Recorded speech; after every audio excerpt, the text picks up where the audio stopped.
Give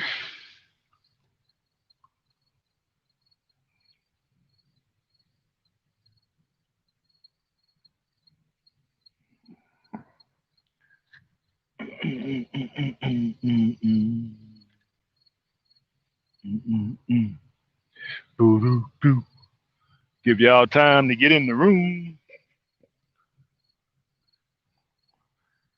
on this Pan African Saturday.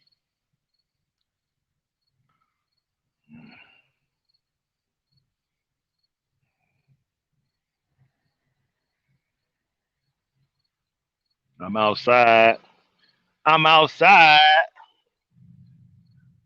I'm out of time. Plus, I'm having a problem with the truck. And of course, everybody closed until Tuesday. So I might be out of luck.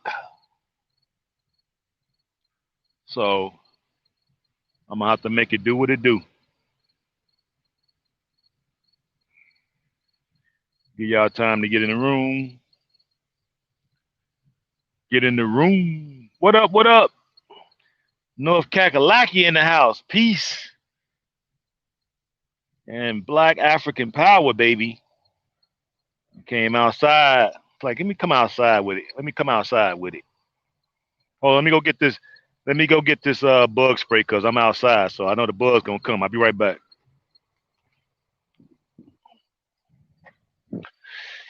Pardon the body. Pardon the body.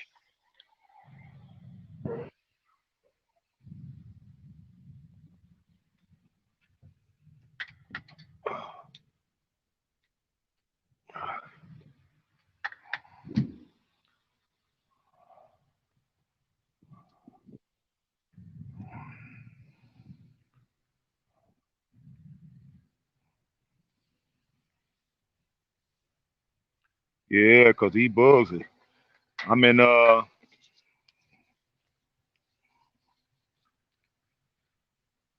here in Nebraska, baby. Yep. Nebraska, baby. There I go. I had to get my little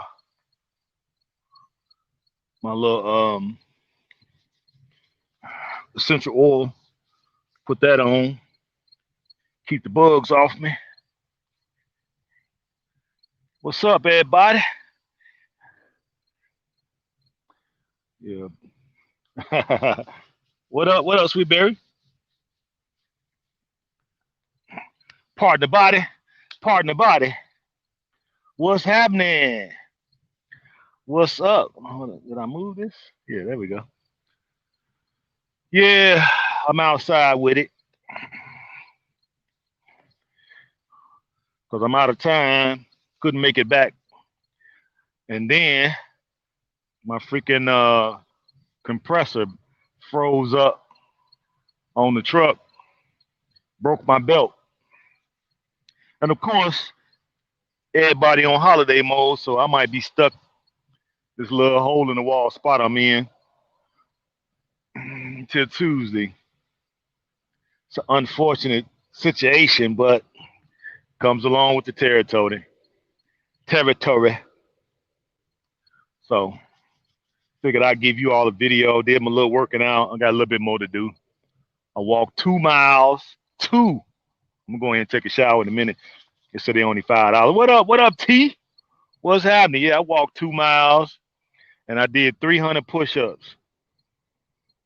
So I'm gonna do some curls, shoulders, and then I'm gonna take my shower after I give y'all this video.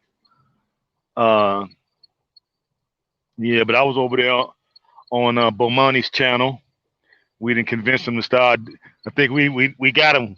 He didn't start doing more lives, so I'm appreciating that because I'm gonna get him over here, and of course I'm always going over there. So y'all subscribe to his channel. Go to my community tab. Look in there. The video I was on earlier with him today is in the community tab. So make sure y'all go over there and subscribe to his channel as well. because he's the man who started it all. I mean, I've always wanted to go to Africa, but I procrastinated just like many of you all. You know what I mean? I was procrastinating. I'm a big procrastinator. It is what it is, right? And I probably procrastinated for at least 25 years or so.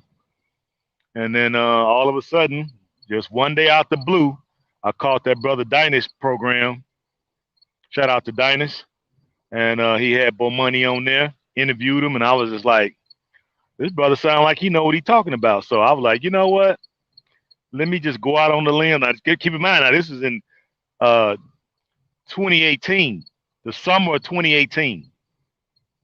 So, you know, I didn't know nobody had been. I think my cousin, she's been, but she's a lot younger than me. I think I'm about 20, 25 years older than her. So she's been, she went to South Africa, but I don't really, she's on my father's side of the family, so I don't really have a lot of dealings with her. So I haven't had a chance to speak to her since she's been back. And she's been back now probably, hell, 9 years. I haven't talked to her yet.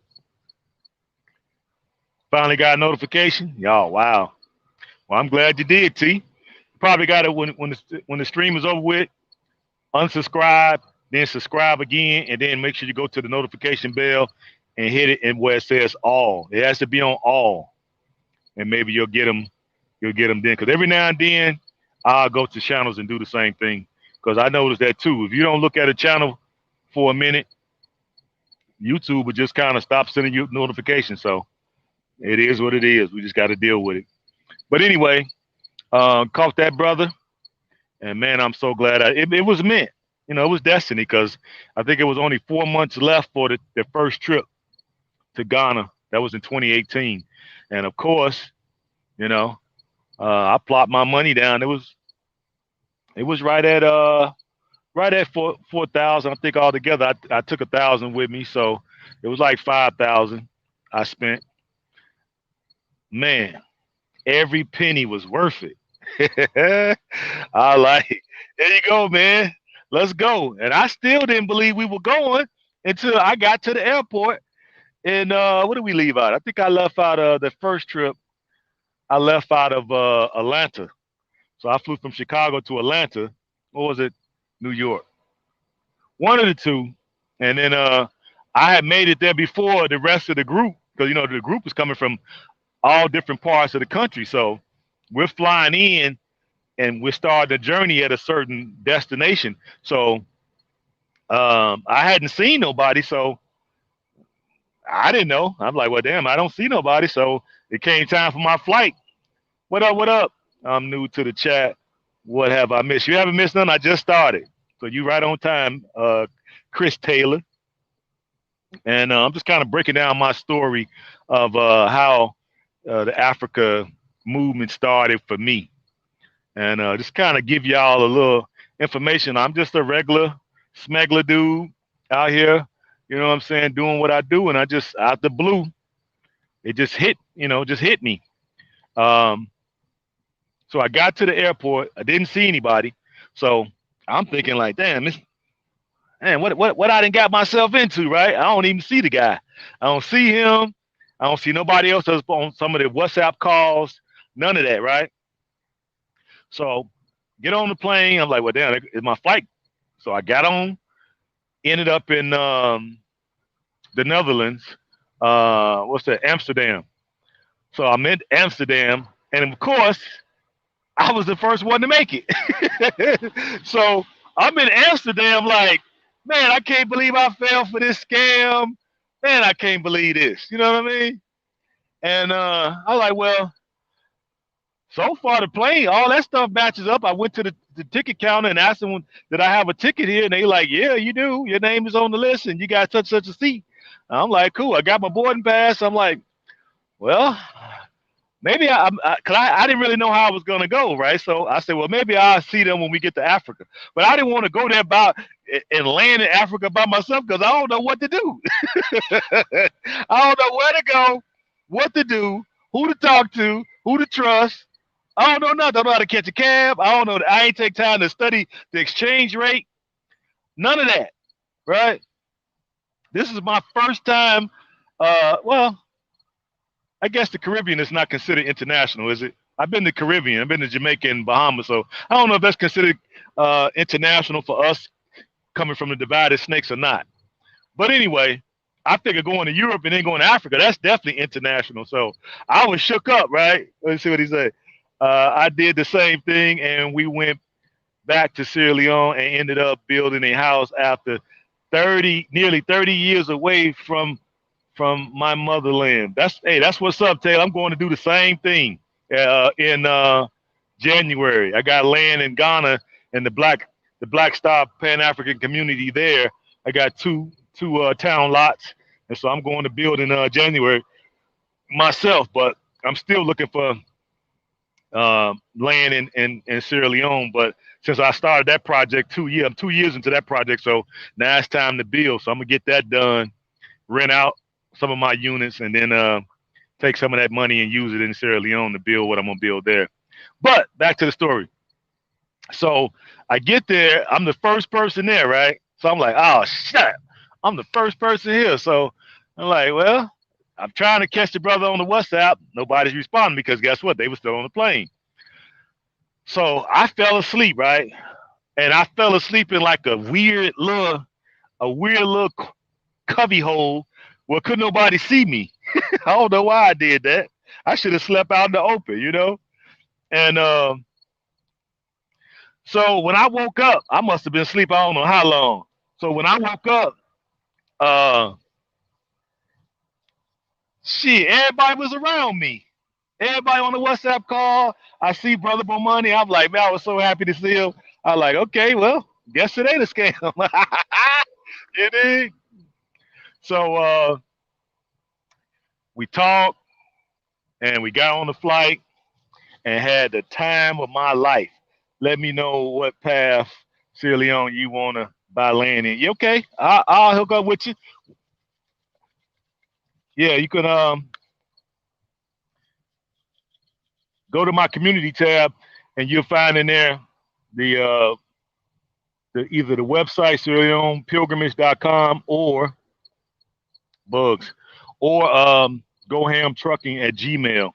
You can email me and let me know what area you're gonna be staying in because I'll be there in December. So I'm gonna be looking around in December and maybe just get an apartment for right now while I build my place in Ghana. So I got two town lots and I'm trying to build like 6 apartments.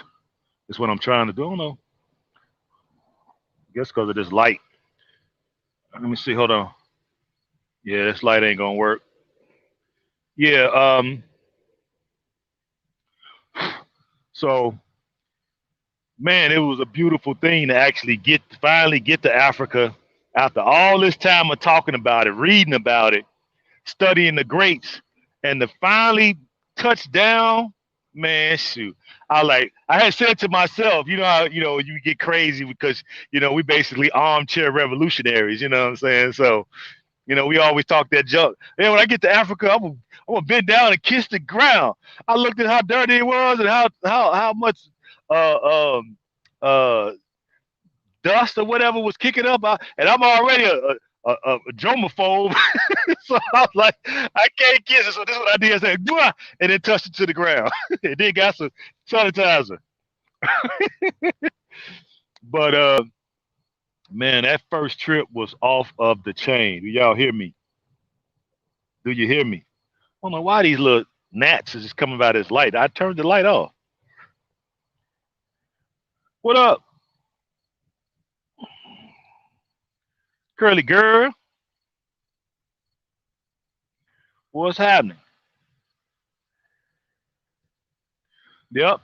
So I had a great time. Man, we ate some good food. We went to all the cultural places. Um, met good people. Had good bills with folks. And when we did talk, we got a chance to really go through the country and I just had a wonderful time. I mean, uh, journey of a lifetime for sure. I don't know if something bite me or I'm just freaking out now. What up? What it is, my man? What's happening? Yeah, these bugs probably gonna run me out of here, y'all. They will not leave me alone. Let's try walking a little bit because they will not leave me alone right there. But yeah, man, I had a wonderful time. And they don't seem like it's mosquitoes. It's just little gnats. Let's get up in the truck.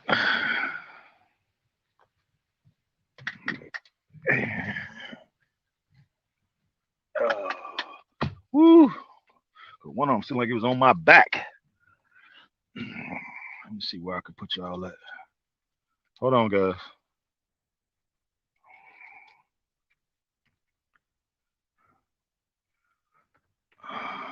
There we go. Let's see if I can turn the light on now. There we go.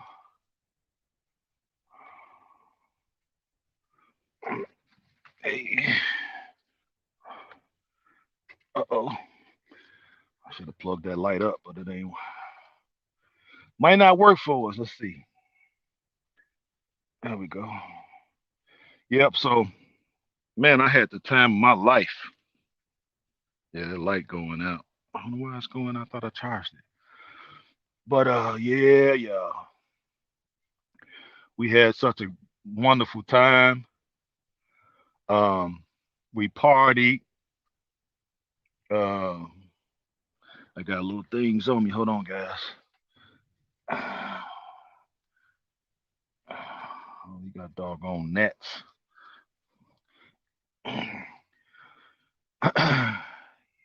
Have found the right man.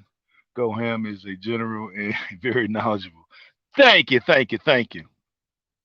Um, T, thank you for that. We um we had such a great time, guys, and I am still cool. Go Black was on that trip with me. Brother Bumani. We had brother Jonathan. Um, man, every last one of them brothers, I still keep up with them. A couple of them I don't, but it's the vast majority that I did hang out with. We still hang out when I come to their areas or whatever. And it's just amazing how you can make real friends. You know, people that think like you, people who believe like you, people who want to see us do better. Um, and they willing to is there something? They willing to you know, help. That's what I like about it. You know what I mean? You actually have folks that's willing to help. Um, roll up their sleeves. I think I missed them. Roll up their sleeves and get the work done. Because it's, believe me, guys, it's a lot of work that needs to be done. Yeah. Yeah, them little things were biting too. I feel a little pain right there. Um, trying to make sure I don't see any more. Yeah. So we was talking today over there on his channel. We were talking about folks that's coming into the movement. And keep in mind now that brother there has been taking people to Africa, taking tours and groups of people to Africa. Hell, 18 years, right? I've been on 6 trips with him, 5 trips or something like that. And we had a ball every place we went. We went to Ghana 3 times. We went to Senegal, Gambia, Tanzania, and South Africa. And every time we had a ball. Every place we went was decent. No real hiccups. We had a few folks that was in their feelings, but our people, we sick in the mind. So I give us a pass because a lot of us are sick. We're not used to really dealing with one another the way we supposed to. I think that it's just too close to my face. Hold on, guys. Let's see if this will work. Now y'all probably gonna be too far. Let me see. Yeah, that's all right.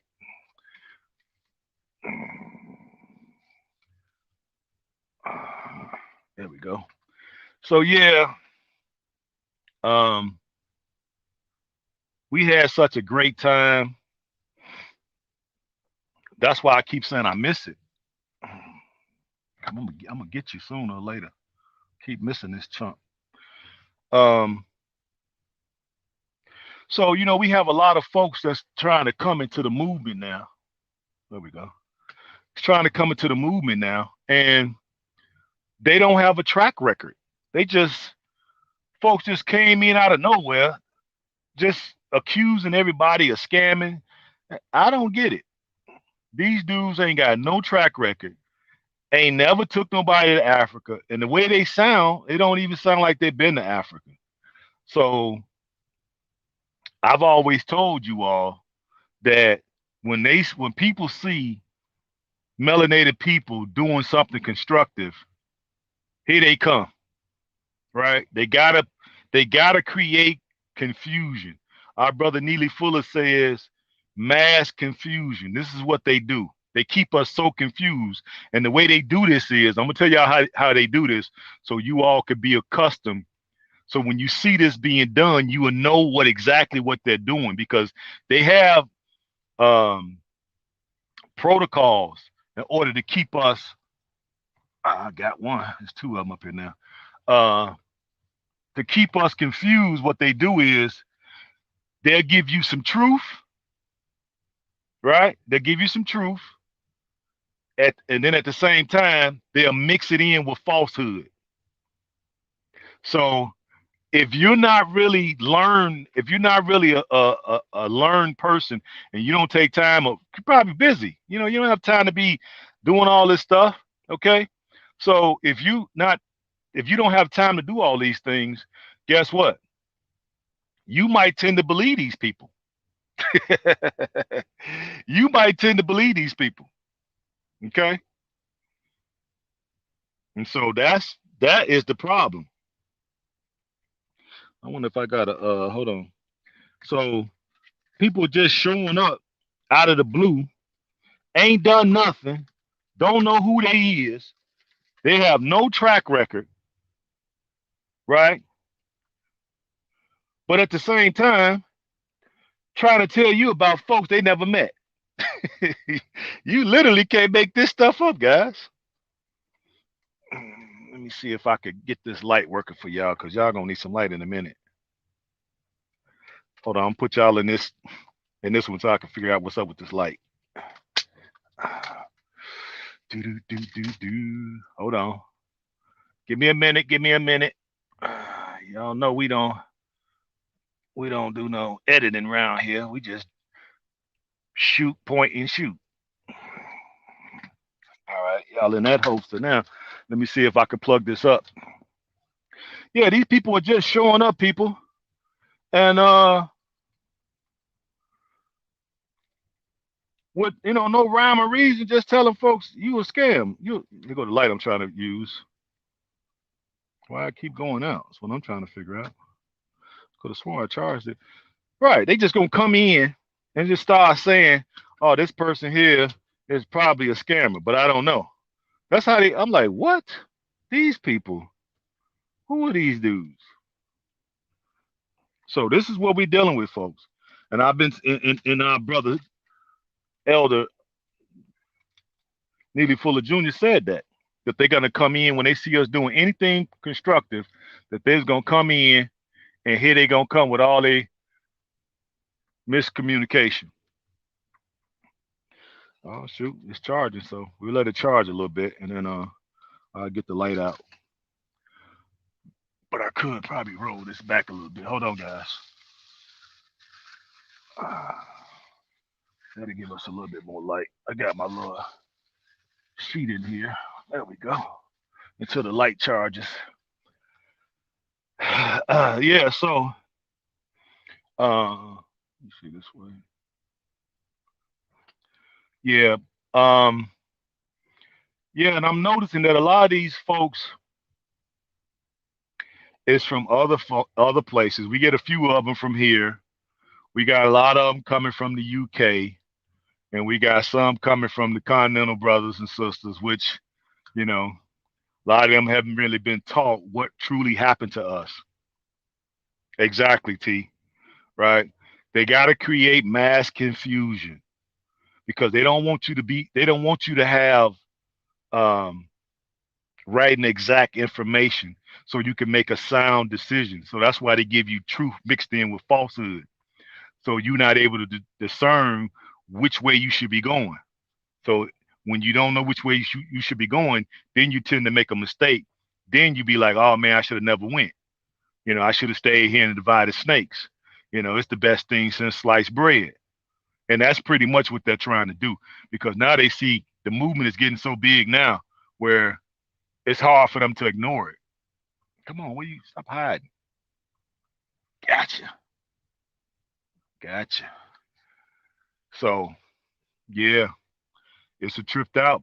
So now y'all know when you start seeing folks come in talking crazy, no positivity at all, they here to cause mass confusion.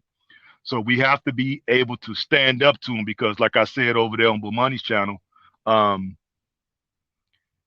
most of us, what he said, let me see, slaves that never left the plantation, exactly, and don't plan on leaving, and then on top of that, pissed off because you're trying to leave. Okay, they're literally pissed off because you're trying to leave. Um, what was I gonna say? Yeah, because they have no desire to leave here. You know what I'm saying? They have no desire to leave here. They're like, why do you want to go to Africa? You know, it's got to be a scam. And the other thing we were talking about over there is that um, we're building communities. We're not just trying to just. I could just go over there and pick up some stuff on my own. No, we're trying to build communities. Now, here's the thing: since the Black Wall Street days, if y'all notice, we haven't built no communities. It is what it is. We haven't built no communities. What have we done? We've been a transitory, right? Uh, um, nomadic people in this land. That's what we've been. So what we do is we'll say, okay, opportunities are in the north. So we'll move from Mississippi, Alabama, Louisiana, the Carolinas to Chicago when all the jobs, or Detroit to when they had the big three. So we moved from one area to another area that was already developed. Okay, that's when that we had white flight. Same thing in Chicago, white flight. So we moved into communities that was already formulated, already there. We didn't have to do anything. So in order for us to build a community from nothing, straight scratch, we we have to be honest. We don't have those skills. Now we may work on projects with other folks, meaning albinoid people, to help build communities, right? But was it our dollar? No. Was it our equipment? No. Right? Was it our design? Was it our plans? Was it our foresight? Did we pick the location? Did we buy the land? We ain't did none of that. Satan is the author of confusion. Yeah. And he got a whole bunch of individuals want to help him with the mass confusion. Put this down a little bit more. Right. Right. So we have to admit that we haven't built no community since the Wall Street era, the Black Wall Street era. So now here we are, a whole different generation, right? Because we saw the last two elders from Black Wall Street was in there. They was over 100. So once they gone, like I say, we are the new elders. So we gonna take this thing in a whole different direction. We truly understand that we don't know how to build these communities, but guess what? We finna get in there and roll up our sleeves, and we finna figure it out. What they say, ignorance of the law is no excuse. Ignorant of the fact that we never built no communities ourselves is no excuse. We finna get in there, roll up our sleeves, and we gonna figure it out. We gonna stumble, we may trip, we may fall, but we gonna get up and we gonna build a freaking community. We ain't going for nothing else. And that is, and we are the type of people that we need in the movement.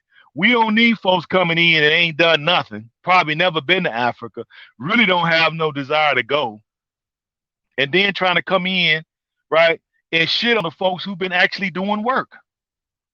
It's beyond me, man. That's why, like I said, I'm not into that going back and forth with folks. I would just stay over here on my own little stuff, and we gonna take our time to grow. If we grow, if we don't grow, cool. If we do grow, cool. I really don't care, because the way I look at it is, if you don't want freedom, stay here. Stay here and enjoy. Okay, your limited access to everything, your limited access to resources, your limited access to land, right?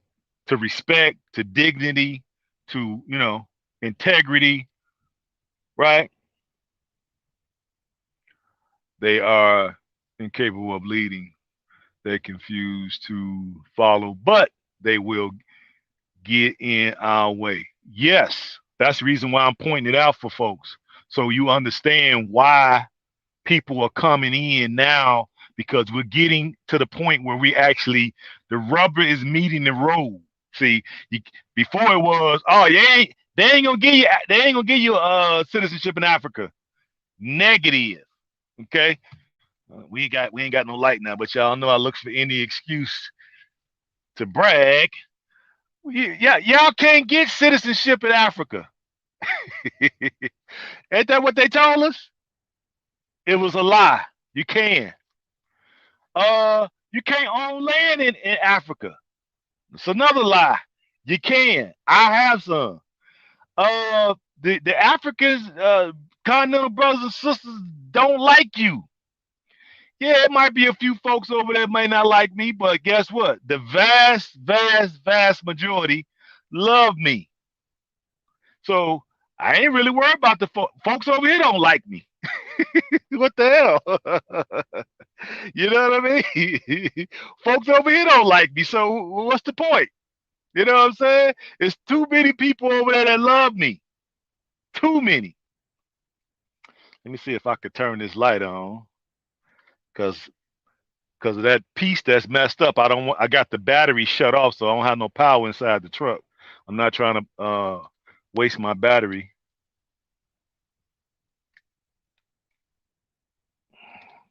Oh yeah, this might work. Maybe I keep it plugged up and it'll keep working. So what I do, I got these. Y'all need to go out and get these. Let's see if y'all. Here it is. Solar power power banks. I just kept it in the sun all day, and guess what? Look how many bars I got. I got 2, 3. So I got another one in the window. So I'm gonna keep these charged up. That's why I keep this type of stuff. And let's see if I could put this just behind it. Hold on, guys. Let me see. That's a little bit better.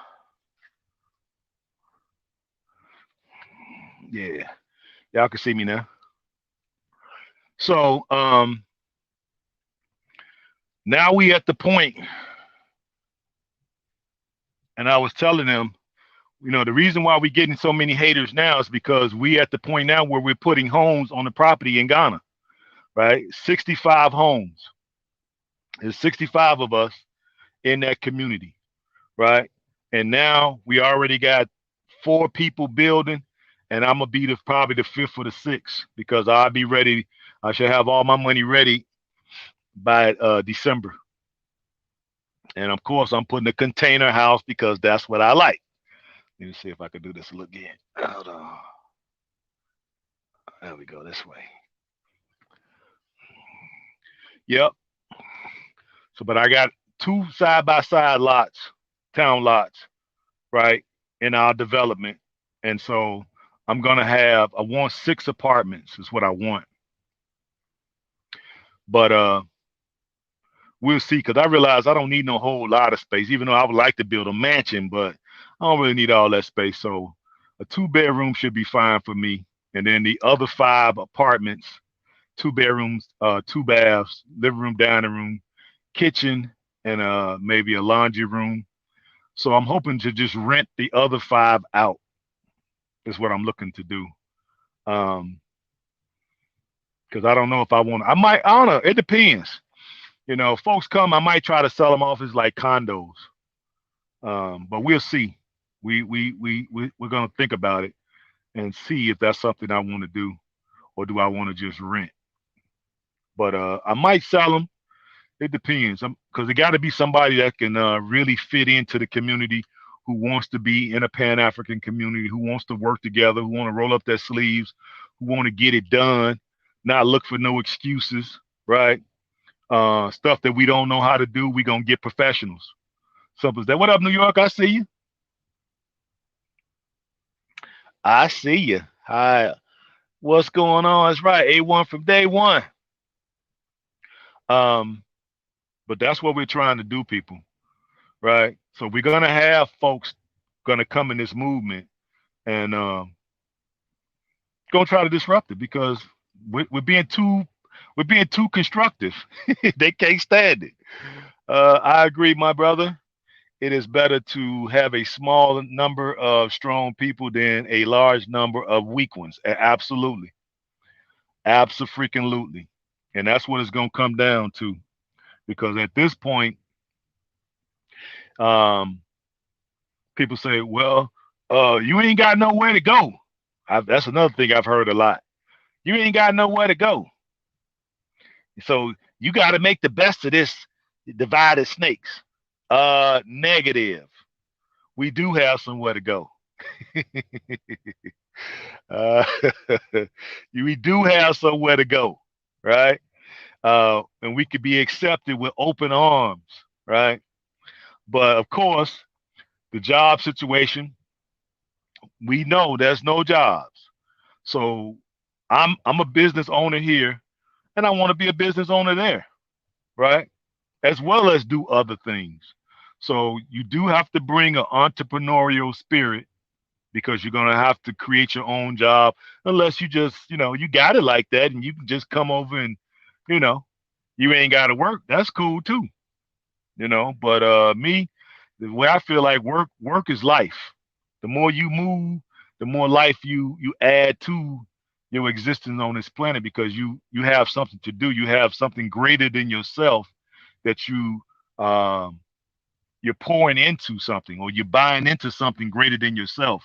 So that's what I'm looking at, because like I always say, right, we will need to create jobs. Yes, create jobs not only for ourselves, but for others. Because the brothers and sisters I talk to, now when I go back, I'm gonna get them on camera, especially when I'm in Sierra Leone, because the brothers were saying, "Yeah, man, we welcome y'all to come back, man, and start some jobs." You know what I'm saying? Create some jobs, man. We need y'all to come back to create jobs. So I'm like, say less. You know me, say less. I'm and my job. That's why I was telling the brother, he was a waiter, and he was saying, like, we need y'all to come and bring more jobs. I'm like, man, say less. We're coming. We're coming. I want to be able to employ my people. I want to be able to change their standard of living. I want to be able to upgrade them. Let me get this other light going too, guys. Hold on. Hold on. Da, da, da. Da, da, da, da. I'm trying not to go back here with my shoes on. I thought I had it sitting on this. Yeah, here we go. Yeah, because remember I told you I ain't got no power, so I'll turn it on for a little while, but then I got to turn it back off so I don't run the battery down. Don't tell me it ain't even in here. Lord have mercy. We will need to create jobs. Yes, we will. Peace. You're sending containers over. Buy them there. If buying there, how much are they? Um,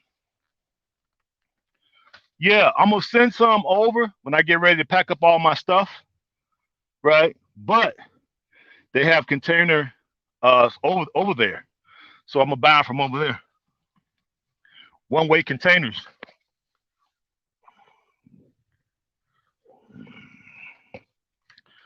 Hold on, guys. Let me take all my shoes off and go back here and look.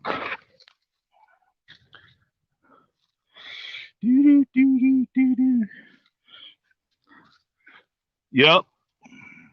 You can buy them there, but they're probably going to be cheaper because if you try to buy them here and ship them over, you know what I mean? That's not going to really make much sense. I don't know. I think I must have left that other light in my it might be in my pickup truck. Now that I think about it. Because it was supposed to have been in that bag, so I took it out. When did I take it out of there though? I don't even remember when I took it out of there. But yeah, it's companies over there that build container homes in Ghana. It's about oh shoot, it's a bunch of them over there now. So when I go over there in January, I'm looking to go ahead and meet with them so I could narrow it down. So already I have two. I got two companies that I want to take a look at.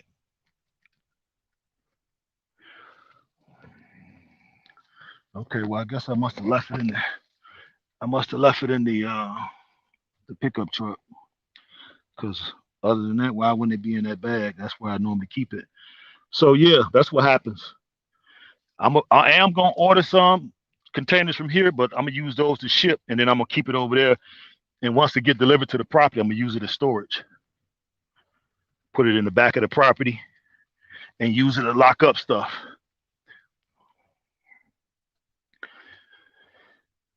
I've been following you for a while now. What? While now. Keep it up. Yeah, absolutely. I might make it. Well, I might make sense if all your materials are in the container. Well, actually, it's probably going to be cheaper to get it all done there, to be honest with you. Because when I've been adding up some of these prices, yeah, I hear that this light was in this bag. I knew it. Yeah, I was adding up some of the prices. Yeah, it might be better to get it done over there, brother. You dig what I'm saying? Because by the time you buy the container, right, you can get one of them for about a good used one, a one-way container. That's what you want to get, a one-way container, right? Here is going to run you about 16 to 1800 for a good used, maybe a little bit more, 2000. Um, then you got to pack it up. Then you got to ship it. Now, what the shipping cost is going to be. Then when you get it over there to the port, guess what? You're going to have to pay again. Then once that's just to get it off of the port. Because, folks over there going to be like, you coming from America, huh? Yeah. Welcome home, my brother. And they're going to have their hand out. Okay? So you're going to have to put a little palm oil on that hand. So once you do that, then you got to have a trucking company, put it on the back of the truck, and then you got to have it delivered to your property, right? Then you got to have it taken off. So it's a lot of stuff you got to do, bro. It ain't just wham bam. So what we were thinking of doing, since it's quite a few of us, when we get ready to go, we wanted to try to join together and get a container, right? And since I probably ain't got no whole lot of stuff to go in there, I might only fill up a third of it. So we get 3 people, each person fill up a third, then we ship it over there, then we split the cost. So the cost won't be that bad on just one person. So that's what we were looking to do. But I mean, everybody do what they want to do, but I'm just saying, my research has kind of led me to think it's better to get the container from there that I want to build with. Which way this can go. So that's what I'm gonna do with that. So I'm going over there in January to see, right, which ones this way. Nope. To meet with them. Why the hell that won't fit in there? Oh, because it's two. So that's what I'm looking to do. What's that? That's what gotta stop. That's what got to stop. What's that? Peace family. What's up? What's up? I see you. What two companies, bro? Um, shoot, don't give me the line. I didn't write them down. I just figured I'll go back to YouTube and find them. But all you gotta do is just type in, go to why the hell this is not fitting in there. This is don't make no sense to me.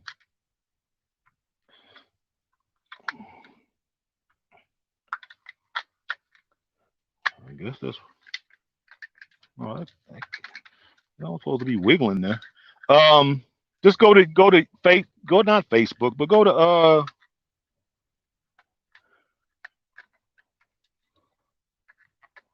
YouTube, type in container builders in Ghana, and I'm sure they'll pop up. Cause I didn't write them down, but I just been looking for them, looking at them. Where you at? I'm in Nebraska. I'm in Nebraska. I think two poles are going here.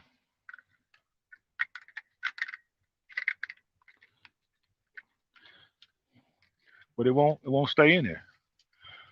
Hit the like button, people. Bugs just I can't even open the door for a second. Out these freaking bugs coming in here. And some of them places look really good. If y'all want to know prices, uh it's gonna depend on what you're trying, just like anything else, people. It's gonna depend on what you're trying to do, you know? Um, because they're gonna give you a list. They're gonna give you a list of stuff, right?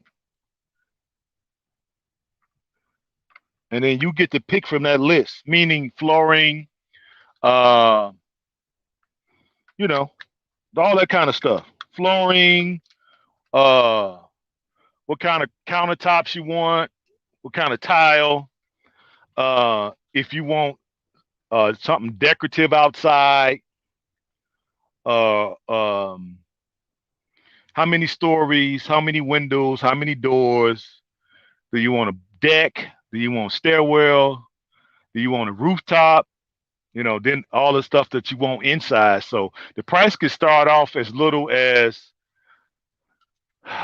15,000 basically, and go all the way up to hell, a couple 100,000. Just depends on what you want. Wouldn't a container be hot, hot, hot? No, that's negative because we're going to insulate it.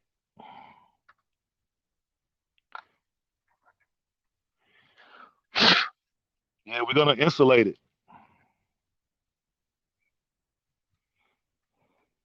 because right now they they use them every day in a lot of shops.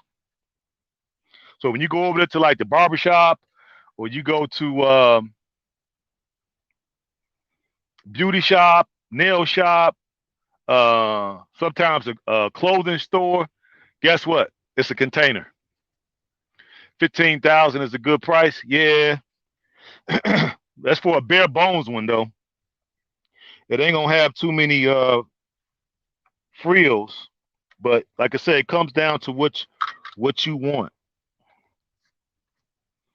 Okay, what you can afford. So I'm not looking for the very best. Oh, maybe I got it working. Let's see. Oh shoot, I would buy some old inferior stuff. It won't even the batteries won't even fit in here. and it's brand new. It's the first time I'm using it. And what? Thank you, YouTube and Dave Woods. Yeah.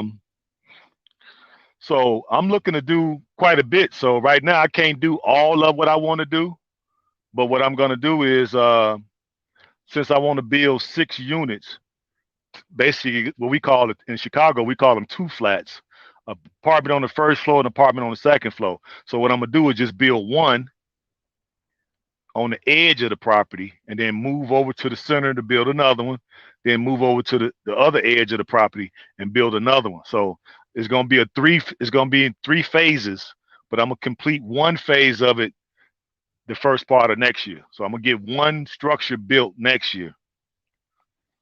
Then later in that year, I'll build the other one, and then probably the year after that, 2023, I'll build the last one. But yeah, that's what we gotta do, people. Just I ain't rich, so um, I gotta do it that way. Where's my hmm. I gotta find something to put in here so I can prop it open. There is a couple brothers in Ghana building container homes on on the beach. Beautiful. What's you know the name of the company?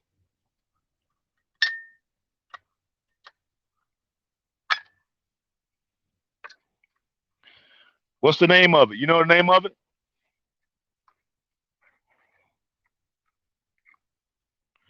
Let's see if this will work. You know the name of the place?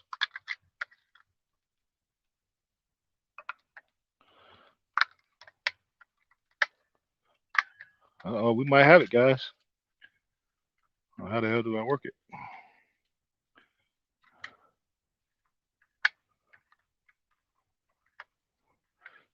Of course, I don't read directions, so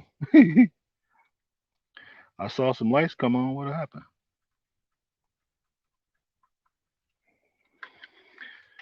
That's what you get when you buy stuff from China. Don't remember? Oh, okay. No, you saw them on YouTube. Okay.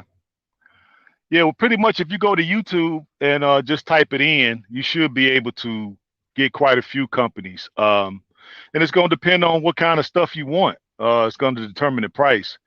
Um, because when I added it up, it's going to cost you almost that money to just get a container over here, fill it up, and ship it over. Get it off the dock there, off the port, I mean, and then get it on a truck to get it to your property. You're gonna be at almost 10,000 just doing that. Then you still got to build. You need a platform or a pier foundation, and then you need to, electrical, plumbing, all that stuff inside, insulation, uh, frame it out, drywall. Yes, you're gonna be out of some bread. Tech, I'll call them back. One of the brothers want to find about Sierra Leone. I'll call him back. One guy was an engineer. The other guy was in real estate. Yeah, that might be the same. Some of the same guys I saw then.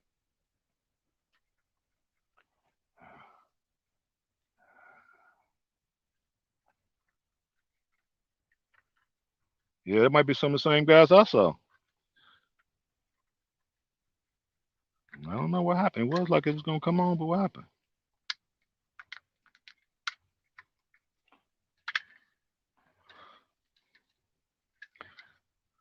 Next time I've had this figured out, guys. But I figured that little light was gonna be enough, but I realized that's not really enough. Now I'm starting to sweat looking for this. But this is what it looked like. But I can't figure out how to turn it on. I got the batteries in there. I should have known since it took batteries, it was gonna be faulty. That ain't working. Maybe I got them in here wrong or something.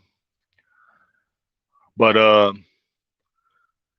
So at least I have one place built while I'm looking for land in Sierra Leone as well.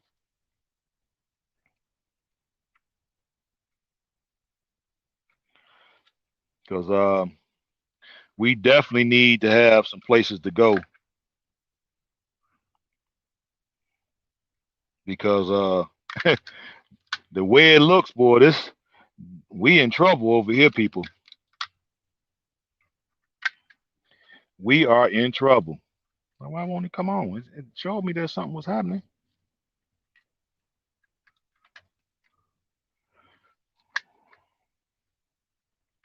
So I don't know what to tell y'all. If y'all don't see what I see, then something is wrong. Because the way it looks to me, um, they destined to tear this country up. I'm sure y'all see it, right? Yes, it would be best to buy over there. Yeah, because you're gonna spend a lot of money just getting your stuff out of here. Y'all, I don't know if y'all know that. That stuff gonna be kind of expensive because once you get it over there, they gonna still want bread from you at the port, and then you still got to find somebody to put it on the truck and drop it off on at your property. So, and you got to buy the container over here. You got to fill it up, and then where you going? Depending on where you live here, you're gonna have to ship it either from I think Jersey, New York area, or somewhere in Atlanta. So you still got to get it there, depending on where you are in the country. So that's gonna cost you. So yeah, that's why I'm gonna try to go in with a couple brothers that over here, brother from maybe brother Prince, and then brother Bomani. We might have to put together on some stuff and ship it over. You know, um, but my plan is once I'm over there, meet up with the brothers and sisters that had those companies over there and go look at some of those properties, and then from there make a decision. You know what I mean? And give them because over there they said I think the video was saying that they could put those properties together in 4 weeks. So once you pick your design and you agree on it and you have the money, 4 weeks to completion. They said move in no later than 5 weeks. Move in condition in 5 weeks. I really want to go there and do it myself, but I'm willing to pay for 5 weeks completion because I know if I'm doing it, it might take me a year, if not longer, because I still got to come over and work, even though I get about 2 months vacation. You know what I'm saying? So I would think I could go over there and work for 2 months on it and then come back and just work straight through. But then I'm like, nah, I ain't gonna do that because I'm gonna be over there working in the hot sun. I'd rather be over there and just supervise. If it's only gonna take them about 4 weeks, so why not just take my time off and then just go over there and get me a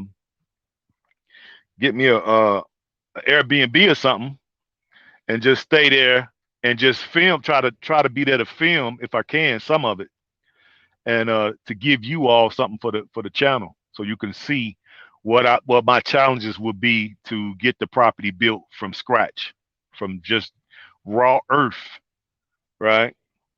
In Africa. So I think that would be something we definitely need to bring to the channel. Who is this dude? Like maybe delivering food or something.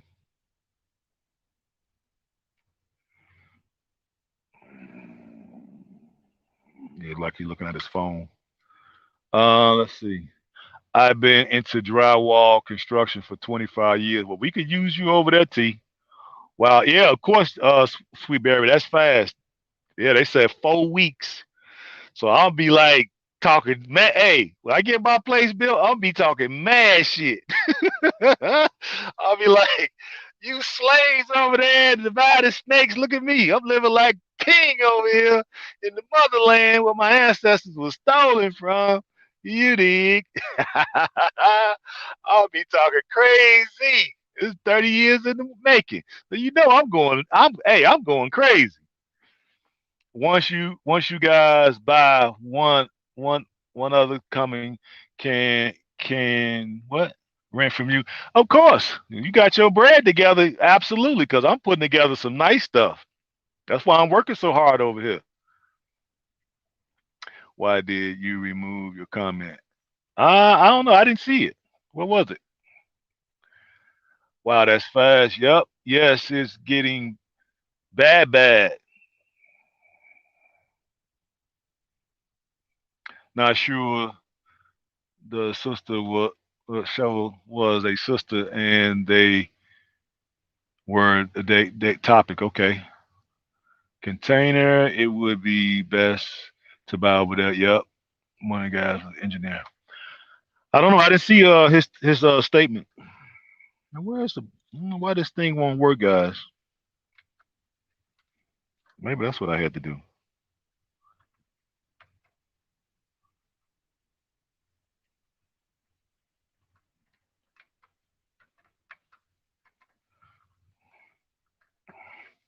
It didn't say made in China, so I guess I should have known.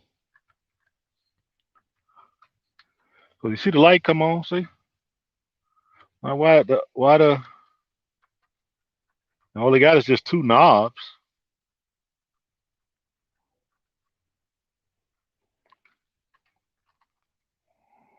Hmm. I guess I'm gonna have to read the directions. I hate reading directions, but I'm gonna have to read them because I can't figure it out, people. And this is the reason why I bought this light. I know it's gonna have a time to do this.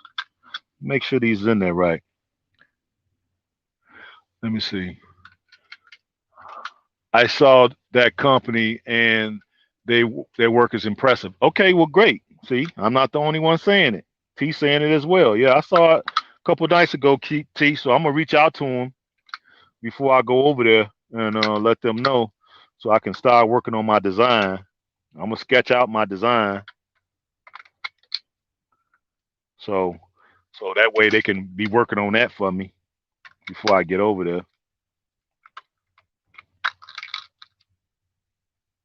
Yeah, I got them all in here correctly, so I don't understand why this light ain't working.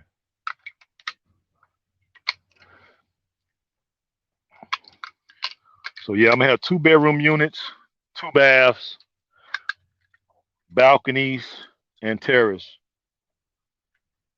Oh, there we go. Look, I got all up now. Maybe that's what it was.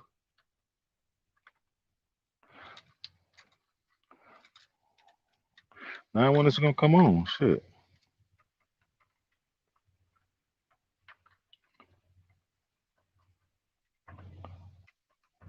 Maybe it's something missing off of it. Maybe it's something missing, guys. Look, I got all four. See, all four of them going now, but it won't stay on. Maybe I just bought some cheap batteries. Maybe these batteries ain't working properly. That's probably what it is. I bought these out of there. Ever ready. Because I can no longer do what the hands on work. Yeah, I mean, are you building a container home in Ghana or Sierra Leone? I'm gonna build in Ghana first because I started out going to Ghana first. Okay, I've been to Ghana 3 times. I've been to Sierra Leone twice. So I started out in Ghana, um, and so I had already had that land. So I just want to complete what I already started. So I'm a part of that community over there, and I want to complete that project. That's the reason why I bought 2 lots. So that way I can build 6 apartments. I could live in one and rent the other 5 out. All gonna be on container style house. So out of those rentals, I'll have them pay me in USD, and I could bring that money and along with my trucking money, right, over to Sierra Leone to find land there to build container homes in Sierra Leone. So I want to do both.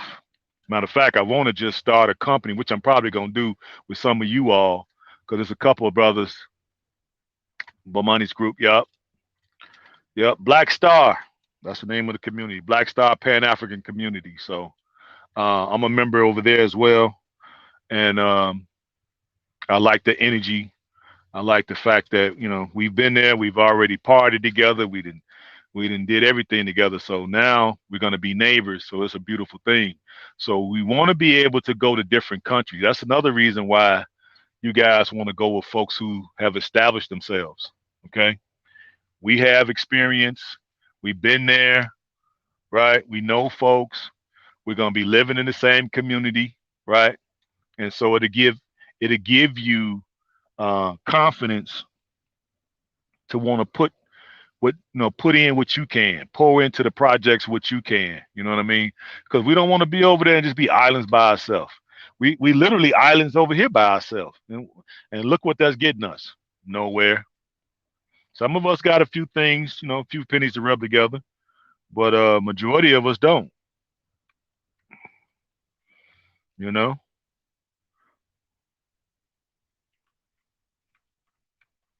I cannot figure out why this is not working. First time I want to use the damn thing, it's not working. So this would be a much better light. Supposed to be super duper bright, but oh well, I'll figure it out. Probably figure it out when I'm not on got y'all on. We'll just have to go with the little one. But yeah, you wanna be able to go with folks and get stuff done with people who've already been there, who can tell you. Because what I've noticed here, I was talking to one of my brothers, brother Derek Word, right, the other day, and he was saying that you have to do this, and we need to do this, and we need to do that. And I'm like, well, wait a minute now, hold on. The thing is, when you're doing real estate, it's not like you need a business plan. You don't need no business plan for real estate. I used to be a real estate broker. All you need is a contract, right? What up, West Coast? What up, Am? I'm in Louisiana dealing with this hurricane. Well, God bless you. I'm in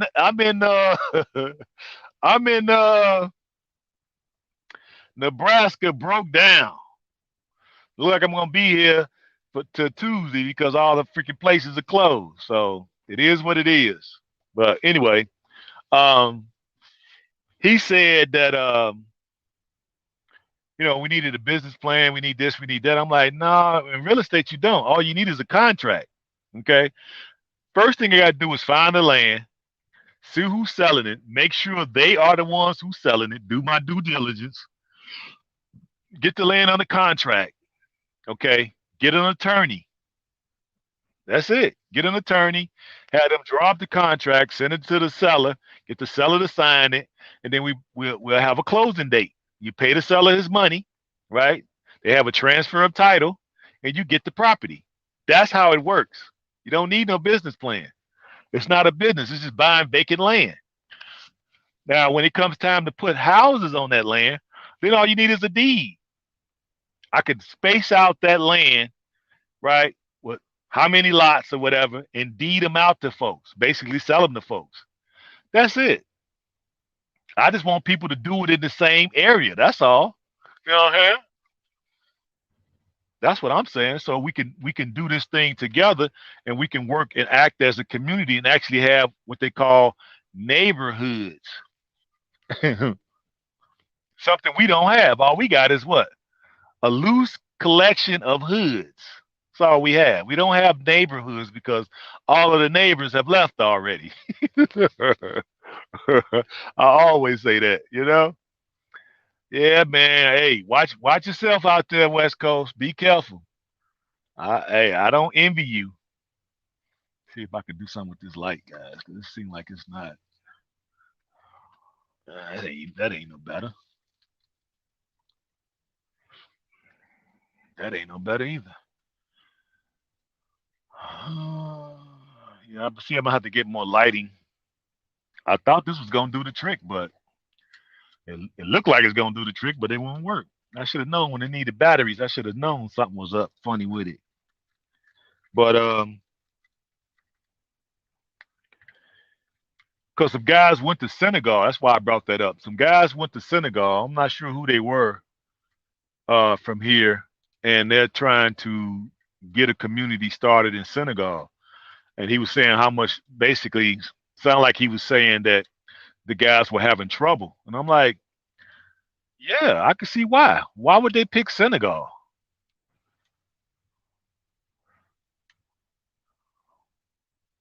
The light is good. We just seem bad on my side. Then I don't know. Maybe just the way I'm looking at it, it looks like it's bad on my side. Um, yeah, I'm like, see this. That's the thing. We see you. Okay. Um,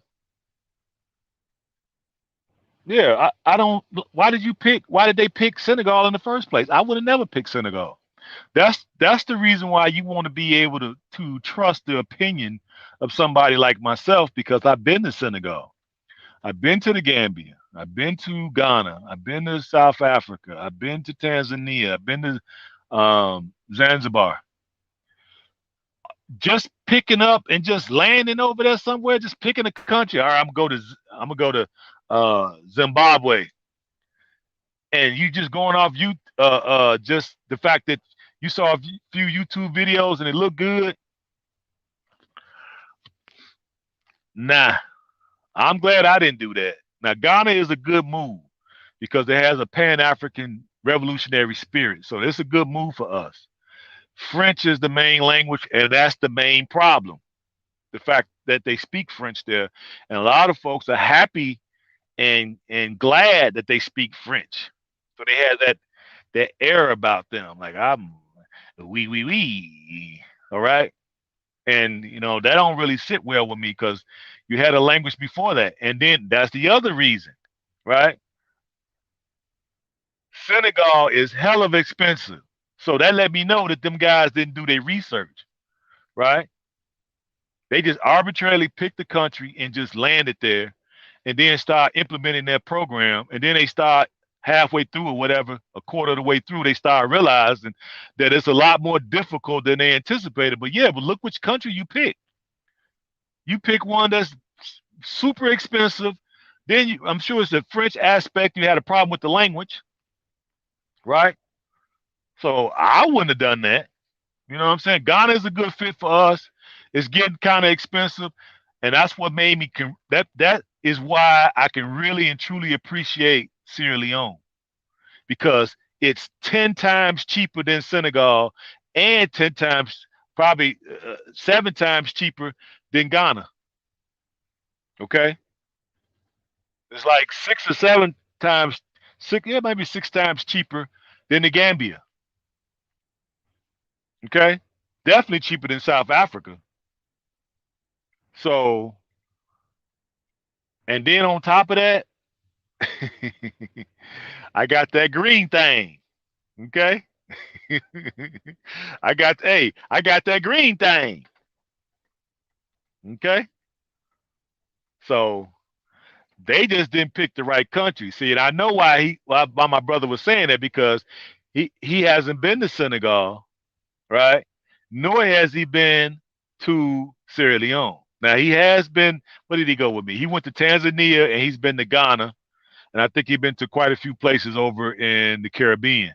Okay, Brazil, stuff like that. But that's what I was trying to get him to see. Like, man, you need to come with me then, because if you think uh, Tanzania, and these other places that you've been is cheaper than where I'm talking about, nah, nah. Wait till they see. Yes, that's not family. Yeah, they nah. I can see why they having trouble. Okay, you just arbitrarily picked the country and showed up there. Nah, I wouldn't have did Senegal. No. If I was gonna had to just pick a country to go to Africa, I definitely wouldn't have picked Senegal. I ain't gonna even lie.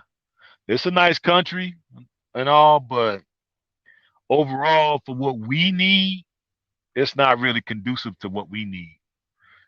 It's still a beautiful country. It's beautiful folks, um, but it's hell of expensive. I mean, hell of expensive, man. Woof. If you having a hard time living in the divided snakes because of the expense, you better not go to Senegal. You'll be back here before the year is out, broke, looking crazy. Like, hey, I went to Africa. It's more expensive over there than it is in America. So you had to go over there and spend all your money to find that out. Well, I'm telling you, I wouldn't go there. Shit. I'm not playing. I wouldn't go there. Now I go there to visit, but I wouldn't go there to stay and try to plant my flag. Absolutely not. So you do want to be able to trust some of us who are telling you guys which countries would be more advantageous for us that's coming from the diaspora, right? Some countries is better than others. They ain't all the same. I know some of y'all, because the way y'all talk to me, you talk to me like all the countries are the same, and I'm telling you, they not. They absolutely are not. Okay, I told y'all it's like the difference of saying being in the Mississippi Delta and living in Cleveland. That would be a shell shock for you if you lived in the Mississippi Delta and I took you out the Delta and put you in the smack dab in the middle of Cleveland. You'd be in for a world awakening. It's sort of like that. The different countries. Okay, let me see. Your inputs not got me going to Senegal. You save me a lot of money. That's right. Why would I want you to go somewhere else and then you get over there and be discouraged and then worst of all have to come back broke with your freaking tail between your legs. No, we want you to go over there, have a great experience. We want you to be able to prosper, thrive. That's why a lot of us been doing the work before you. I spent over 35, probably thousand, I don't know, $40,000 going over there. I can't remember how much money I spent making these trips, all on my own money, just because I wanted to make sure that I was going to make the an intelligent decision based off of what I know from actually being over there, seeing the country for myself. Okay, let me read some of these comments. Appreciate that, West Coast. Not a good report on them. Well, no, some countries don't recognize us as family. Exactly, exactly. X. Nod my head. Yeah, we. Yeah. So a lot of folks, when he told me that, that's why I was trying to get him to see, like, no, man, it's not like that because I understand you. He been to a few countries with me, but like I say, he hasn't been to Sierra Leone yet, and he's also going to be buying in Ghana, right? Well, he got his land in Ghana. I think. Are we neighbors? We might be next. I think we're next to each other or across the street. I think we're across the street from each other. So we will be there together. But I'm telling him like, well, look, I plan to have rentals in both countries and restaurants in both countries because I like to eat. Y'all like to eat. So what better place for us to have a restaurant where we have the type of food that we're accustomed to, plus we'll have some traditional dishes in there as well, right? And we'll have a place where we can come and congregate, kick back, you know what I'm saying, watch, get the cable system where we can watch the sports that we like to watch. That's pretty much what it's going to be, like a sports type of setup with the kind of food that we like. So we have a place to come and kick it, chop it up. We can have meetings there. We can have business meetings. We can have luncheons. It could just be an all around uh, spot to hang out and for us to kick it. So I want that in both countries. We appreciate your knowledge you're giving us. Appreciate you, curly girl. No problem. Ghana is the most welcome, it seems. Yes, it's very welcoming. That's why when I went there, I fell in love. That first trip, oh my God. I went 3 times in 1 year. That's how much in love with Ghana I was. Okay. Now it's unfortunately it has fallen to number two. My number one hard now is Sierra Leone, baby. It's my number one now. So Ghana is my number two, and my number three would be Gambia. Okay. My number four would be Zanzibar. Those will be the ones I will go to. So the ones I've been to so far. Now I do have more trips planned, but probably won't start taking them trips probably into 2023. I want to go to the Rwanda, Uganda, Kenya, right? Ethiopia, Egypt, and of course Nigeria. I might do Nigeria next year with Dynas, maybe. Great plan. Yeah. So What I'm planning to do is go over, find out which company I'm going to use, interview them. It's going to be on the channel, and then make my decision. Uh, More likely, I'm gonna make my decision before I go, but I'm still gonna go and interview all three, so you all have information that you all can use. But I'm all probably already figure out which one I want based off of when I reach out to them, probably in a couple weeks. Um, and then I want to be able to either film the build myself, or I'm gonna hire somebody to film it for me. That way, I could put all of that footage on the channel, so I could give you guys a realistic, right, viewpoint of how to get this stuff done, so you all can be very confident in what we're able to do over there. Okay, so all that speculation and what people are saying and all that stuff is going to be out the door. Okay, folks come over here and try to tell you anything about what we doing, you can tell them, hey, kick rocks, because you don't know what the hell you talking about. We gonna get it done. We already getting it done. You know what I'm saying? I already own land over there. I already got citizenship. You know what I'm saying? I already got a Sierra Leonean name and a Ghana name, right? I already got that. You know what I'm saying? I already been to these places. Been to Ghana 3 times, Sierra Leone 3 times, 2 times. It'll be my third time. So how can somebody come and say, "Oh, you a scam? You a scammer?" Scam how? My channel is not monetized. I run the thing down there for the cash out, but nobody really sent no cash out but a couple folks. You know, and what do? I buy stuff with it. I buying faulty stuff with y'all buddy. So it ain't like I'm keeping it, you know. I'm using my truck driving money to get everything going, because trucking is a lucrative industry here. Okay. And then I've been able to keep my expenses down.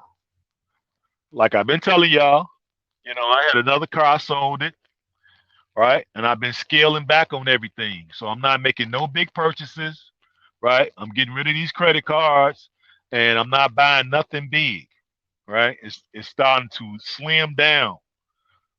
So now when it's time for me to get up out of here, that I'm gonna be able to save more money, and then more money to take over there. They're jealous. Of course they're jealous. They're jealous, one, and then two, they trying to cause confusion, right? They're causing confusion because you never hear them talk about the ancestral historical aspect of going back to Africa, right? You do your DNA ancestry and it come back to whatever particular country it comes back to. Most of us would be the first persons to go back. And I know the ancestors are looking down and saying, good job. Out of 400 years or whatever we've been over here, you will be the first person to go back. That is so significant. I don't know why folks don't bring that topic up. They really don't. Seem like I'm the only one be bringing it up. you know, you have a right to restore and reclaim your ancestral homeland. They cheated you out of a lot of stuff. You just don't even know how much they done cheated us out of until you go over there and see.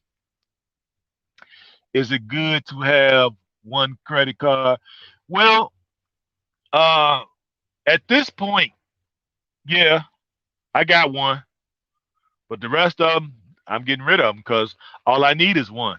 Okay, I'm not trying to really do much with it. Just keep it as a backup. Okay, um, you want to be able to go over there with as much money as possible because, of course, once our USD is a lot stronger for the time being than these particular countries that we're going to, right? So if we go to Sierra Leone, it's like 10,000. I haven't checked the exchange rate lately, but it's like 10,000, maybe 300 or 400 to every USD. So your money will go a long freaking way there. I mean, a long way. In Ghana, it's only 5 to 1. 5 to 1. Five Ghana CDs to one USD. In the Gambia, It's 50, 49, 48. 48 Delacies to 1 USD. In Sierra Leone, it's 10,400 leones to every USD. Well, your money go a long freaking way.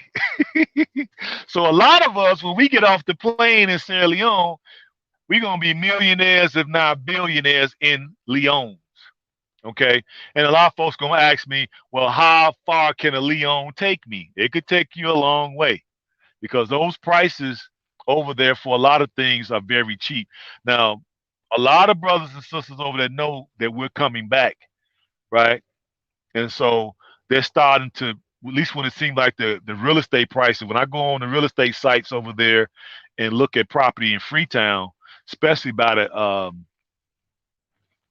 all the government buildings, the property over there is very expensive. So it looks like they're hiking the prices up.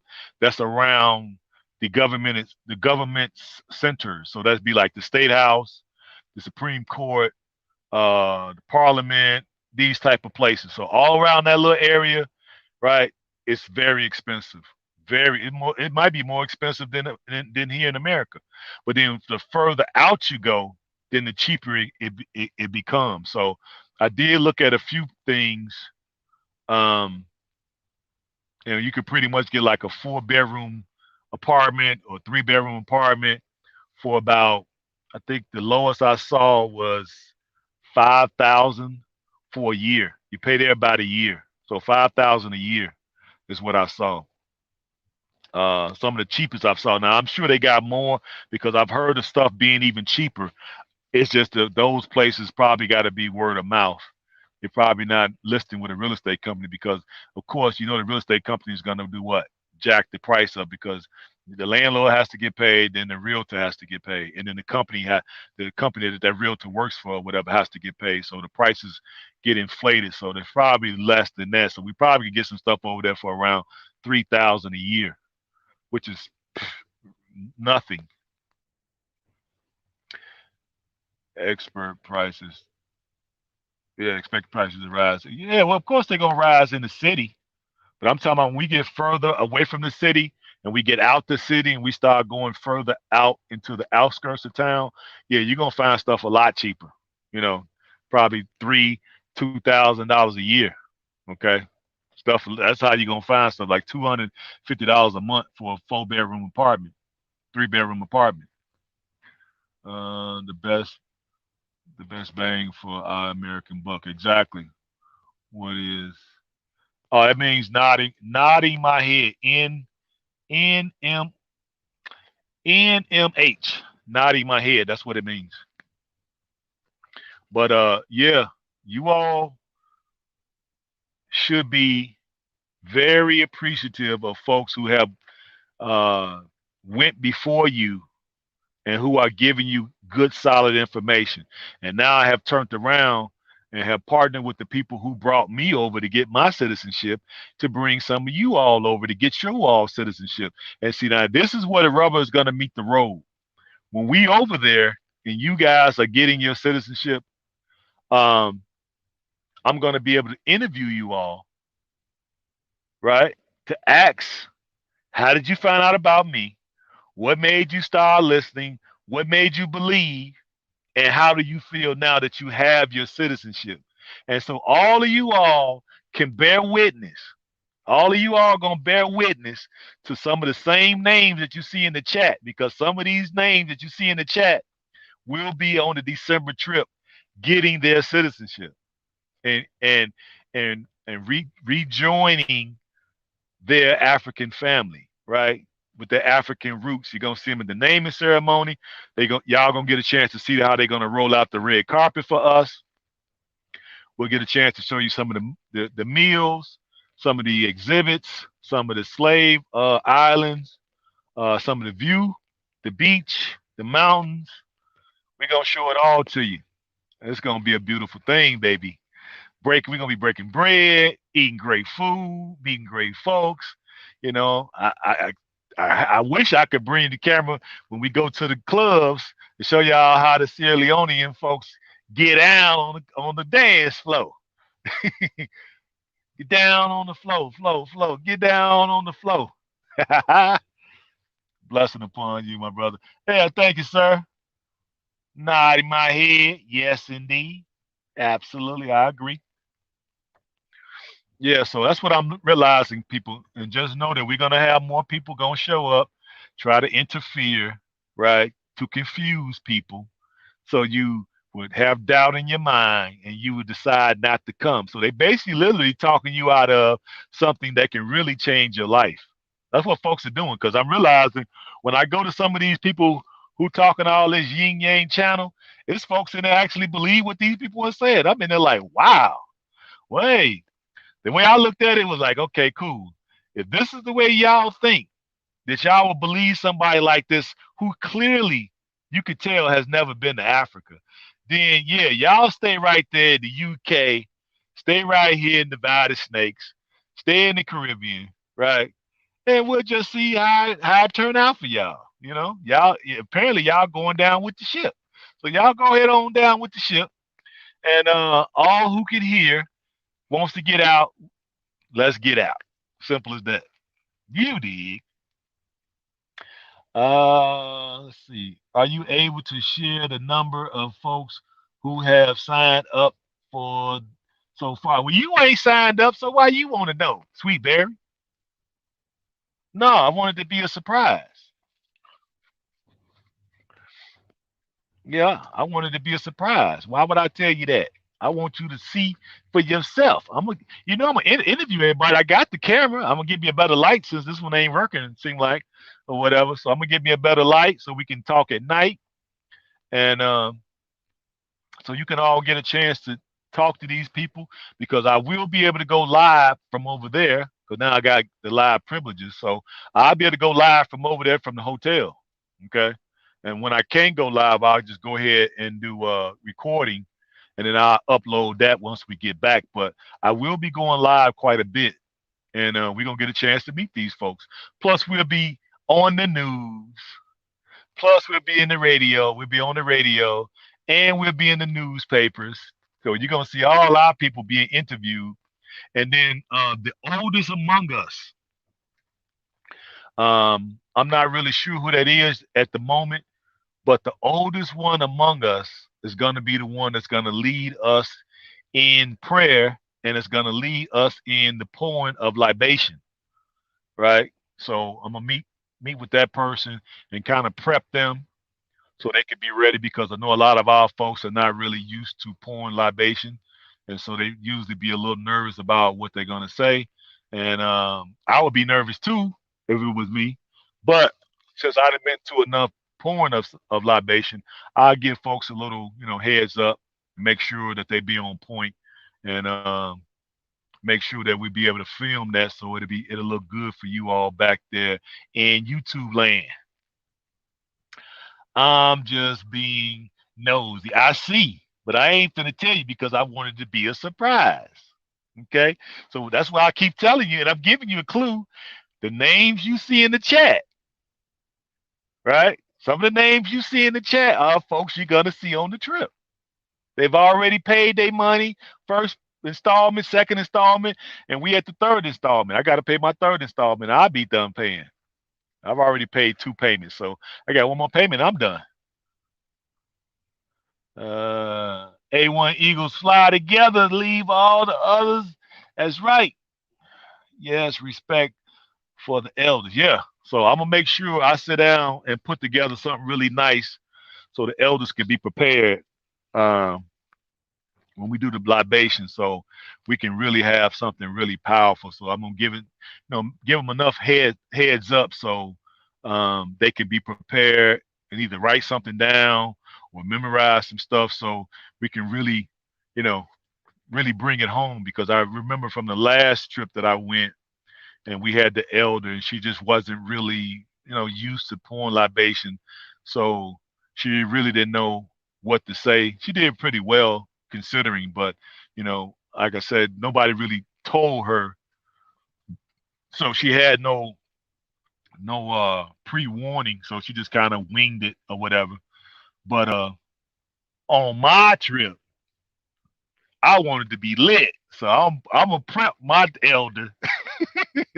I want to be lit, so I'm gonna prep my elder. I'm gonna help them write some stuff. You know what I'm saying?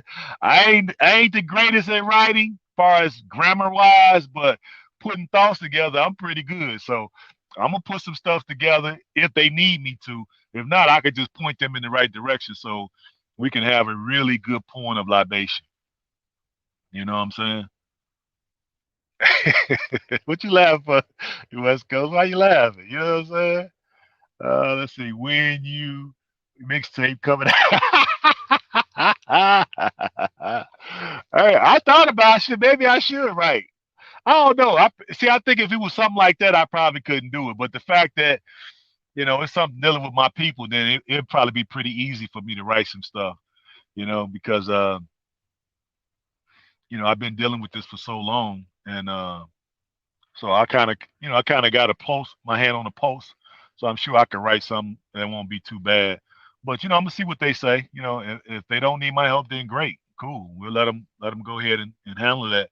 If not, I'll go ahead and put together something for them, like the way you think. Yeah, well, um, we want it to be lit. I want y'all to see like this. This here is where it's at, people. I don't know what other people are doing in their life, but to me, this is what it is. You know what I'm saying? You get a chance to actually go back, be the first in your family in over 400 years. You are the first to go back to meet with the people that your people were stolen from, to hear their language, to eat their food, to see their cultural dress, to see where they live, how they live, to know their names, to actually get a a village or a tribe name. Okay, to actually go to the areas where your ancestor probably lived. We're the first ones to go back, so I don't understand why all this other stuff that people are doing. I don't get it. You know what I mean? We got the best thing smoking over here. Now you could just pick an African nation and just show up, but you still gonna be walking around with a void in your spirit. Guess why? Because you're not sure if your people were taken from that particular land that you just decided to show up in. See, when I go to Sierra Leone, if somebody got some smoke for me, hey, I got some smoke for you because guess what? I'm a Sierra Leonean. You dig what I'm saying? So I'm 10 toes down. I had to give a a, a, a pledge of allegiance to the Sierra Leonean Constitution. So you can't tell me nothing. Nothing. Plus, I done did my DNA, right? And found out which tribe did my mother. I did myself. My son did himself, did him. So man, we own something over here. I don't know what y'all doing over there. I don't know what y'all doing. We over here just having a ball. And now we get a chance to go back and bring some of you all with us so you all can get your stuff so we can see the joy that it's gonna bring to you all. Man, it's nothing like it, people. You you just skipped over a bunch of comments. My bad. Let's see. Which ones did I skip over? I ain't skip over no bunch of comments. Would you stop at New York? Your previous comment sounded like you was rhyming. Oh, it did. my, my bad. Can't wait to meet you. Hey, absolutely. You just skipped over a bunch of comments. Go ham. Ha ha ha. That's what's up. Well, I miss comments all the time. He's not here to just read comments. Exactly. I'm here to give y'all this work. Tell him West Coast. I read some of y'all stuff, but I got to get my word out here because I realize we got a lot of albinoid devils and we got a lot of Negropean devils showing up in our spaces. trying to cause mass confusion. So, we got to have a divided, a united front.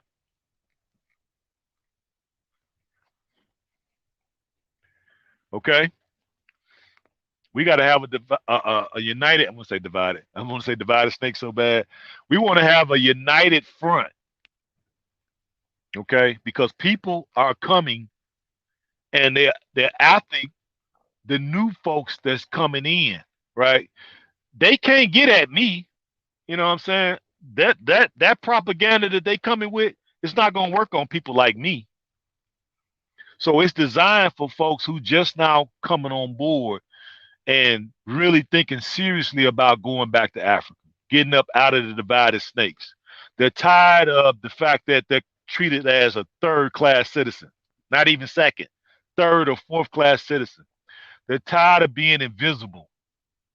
Okay, they're tired of their communities ravaged by drugs and gangs and all of that stuff. That's right.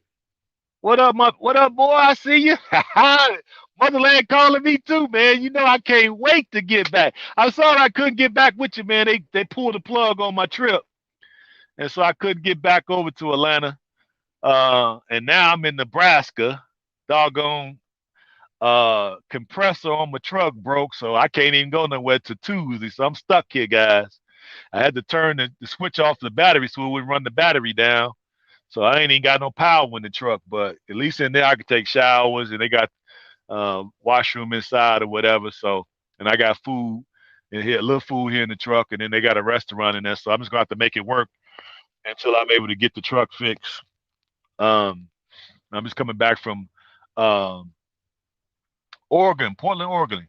So it is what it is. Yeah, it's calling me too, man. I can't wait. Man, I can't wait. I'm so sick of this damn place. Just sent Oh, you just sent away for your visa? Yeah, I got mine. I think I got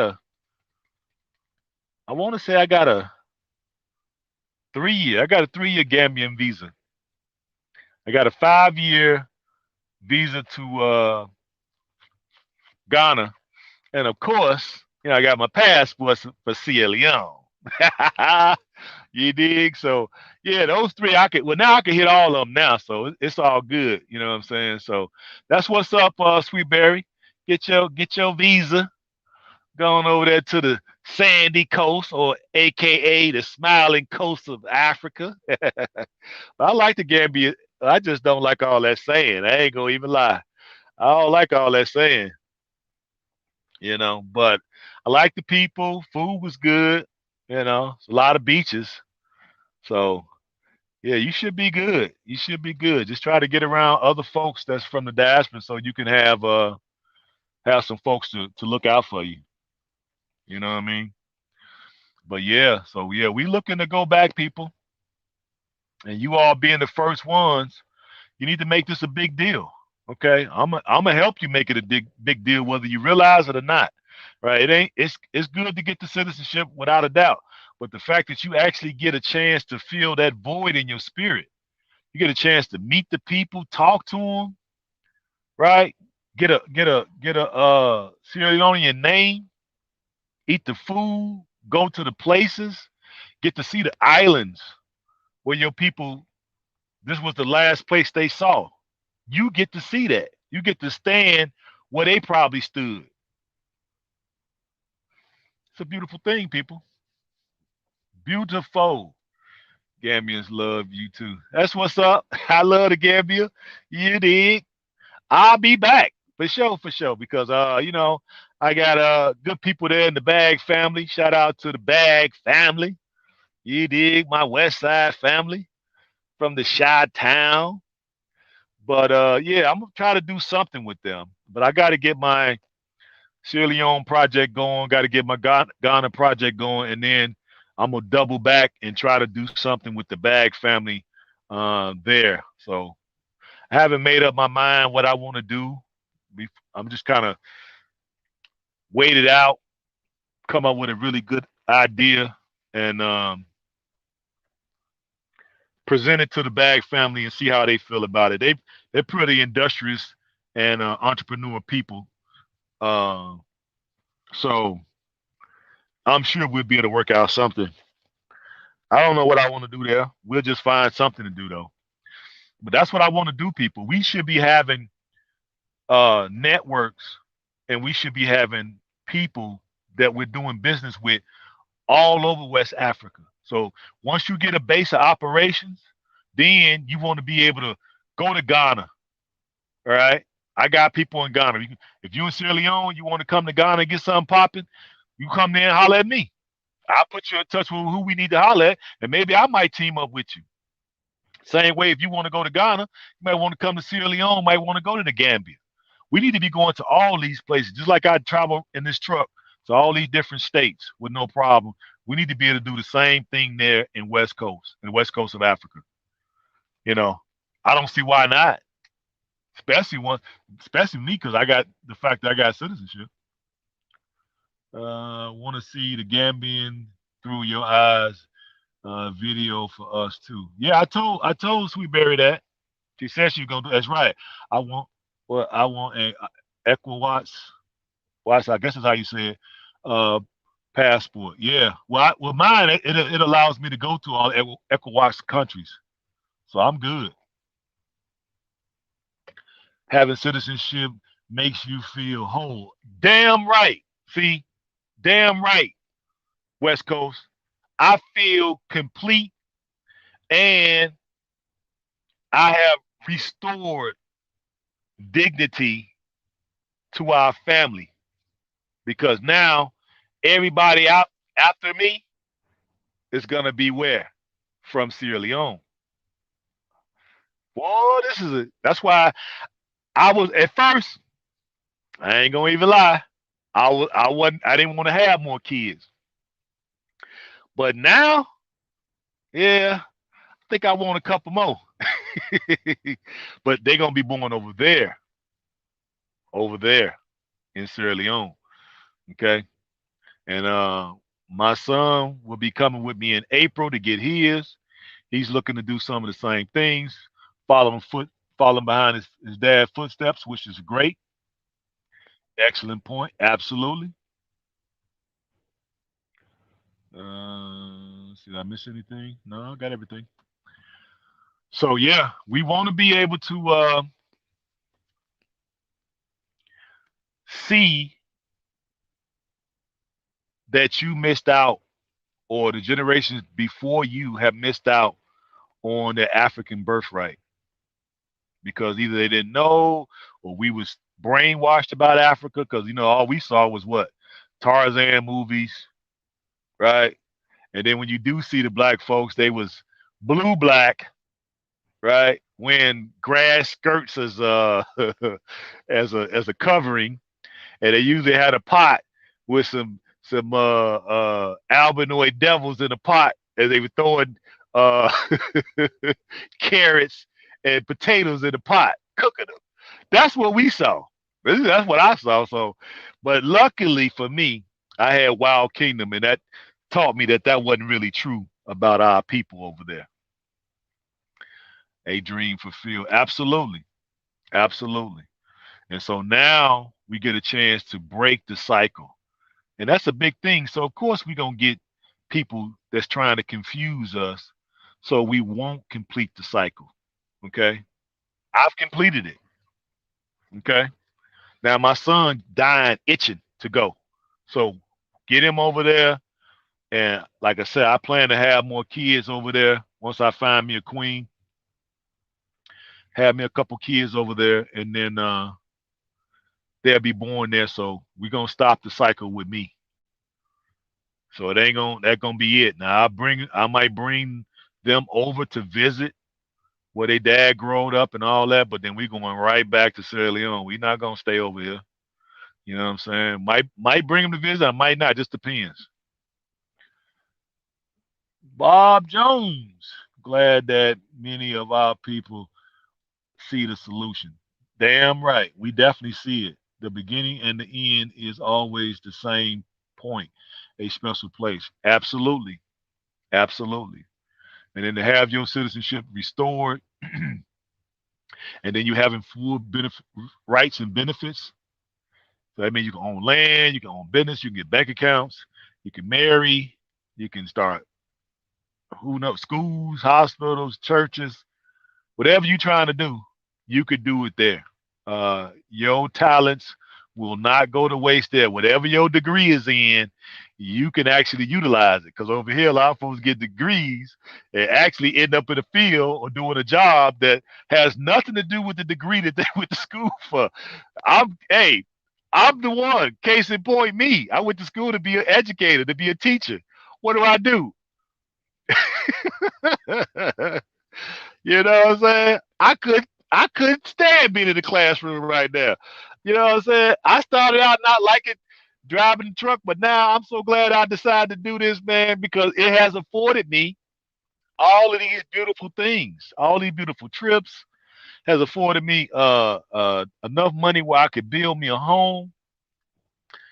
Man, it's a beautiful thing. So now over there, I might do a little teaching. You know, I might do a little teaching over there. And it's my subject, I would want to teach if I go to be a teacher, I'll be a teacher over there teaching. Guess what? Let's see if y'all will guess. So if I go back to Sierra Leone or Ghana and I decide to teach, what subject do you all think that I would like to teach? Let me see if y'all could guess. Y'all kind of know me a little bit. Let me see if y'all could guess. What up, Northern Great? You still what? Educating us? Absolutely. That's all I'm gonna do. This is me paying dues. Curly Girl says history. Anybody else? Anybody else? Anybody else? Another history. We got two for history. Anybody else? Anybody else? We got 20 folks. Hit the like button. Two people. If you ain't hit that like button, I'm gonna come over there and pop you in the mouth. Bow. You're getting popped in the mouth. Oh, my battery going low now. Let's see. Yeah, my thing is dead, y'all. Let me see if I could get the other one to work. Geography. Okay, that's a good guess.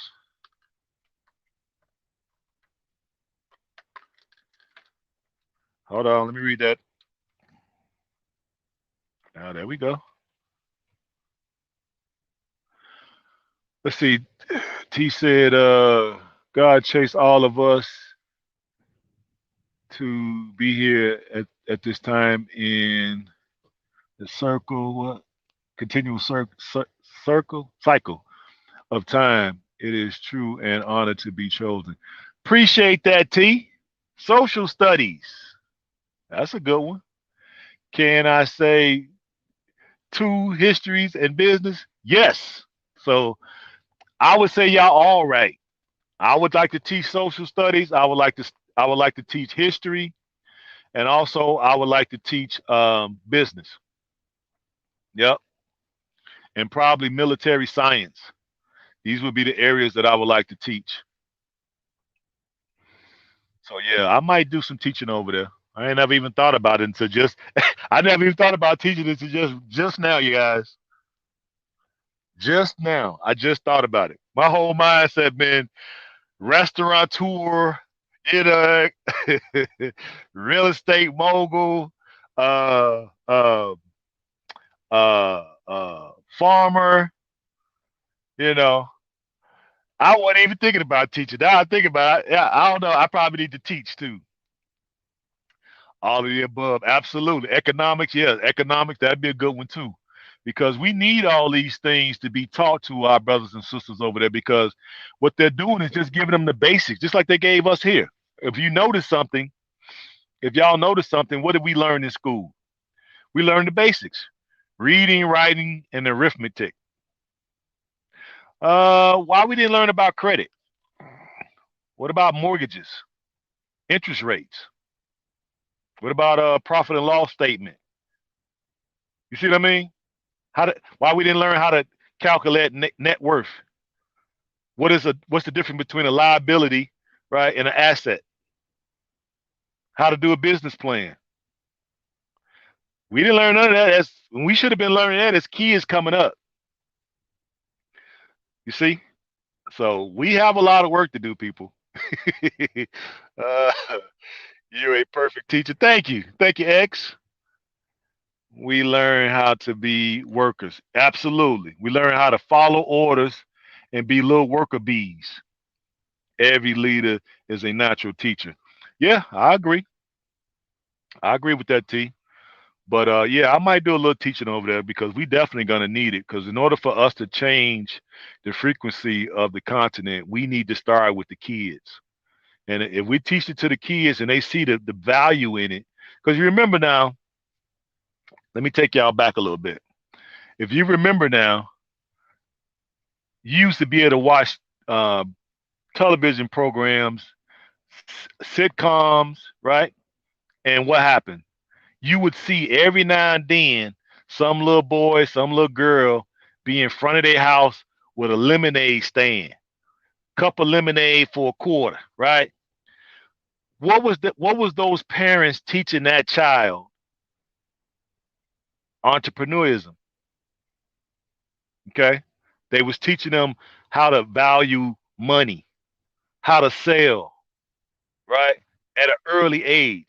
Where we, on the other hand, I never had a lemonade stand. I probably could have had one, but nobody really helped put that together because the parents of that child put that lemonade stand together, and they wanted to teach them a lesson as far as in economics and teach them education as far as business, and that's why the parents set those lemonade stands up for them. But y'all know, in the melanated communities, our parents didn't do that. So we didn't learn about these type of deals, as far as how important credit is, business, um, interest rates, buying a car, getting a good interest rate on buying a car, credit unions, banking, investing, stocks, bonds, mutual funds, 401k, gold, silver. Nobody taught us about this stuff. So what do we had to do? We had to learn on our own why that gives, and because we don't know and because we wasn't taught, right? That gives the albinoid vampire, I want to say vampires community, vampiric community, a way to feed on us on our ignorance because we don't know. So when we go to buy something, of course we get the higher interest rate. We don't even know how to negotiate an interest rate lower. And we definitely don't walk away because we like, if they're gonna give me this car and I gotta pay 25% interest, I'll pay it. And I remember doing that when I was young. I wouldn't do it now. Shit. Hell no, because I learned my lesson. Let's see if I missed anything. It's funny when you think about it. We're workers, bees making honey. Yeah, that's true. But making honey for other folks. We get us a little bit for ourselves, but the majority of what we make go to other people, far as their profit, right? Their bottom line, and then we they siphon off the rest of our money through taxes, right? Every time you go to the store, tax. You pay your cell phone bill, tax.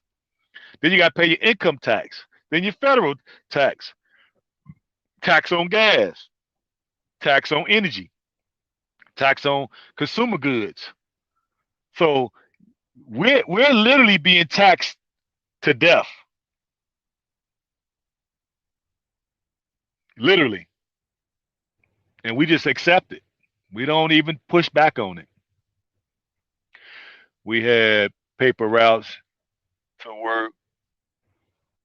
The man early in the life. Yeah, I had a paper route for a minute until the owner, the guy who was doing it, cheated me out of my money, and I quit. But yeah, I had a paper route for a hot little minute, you know.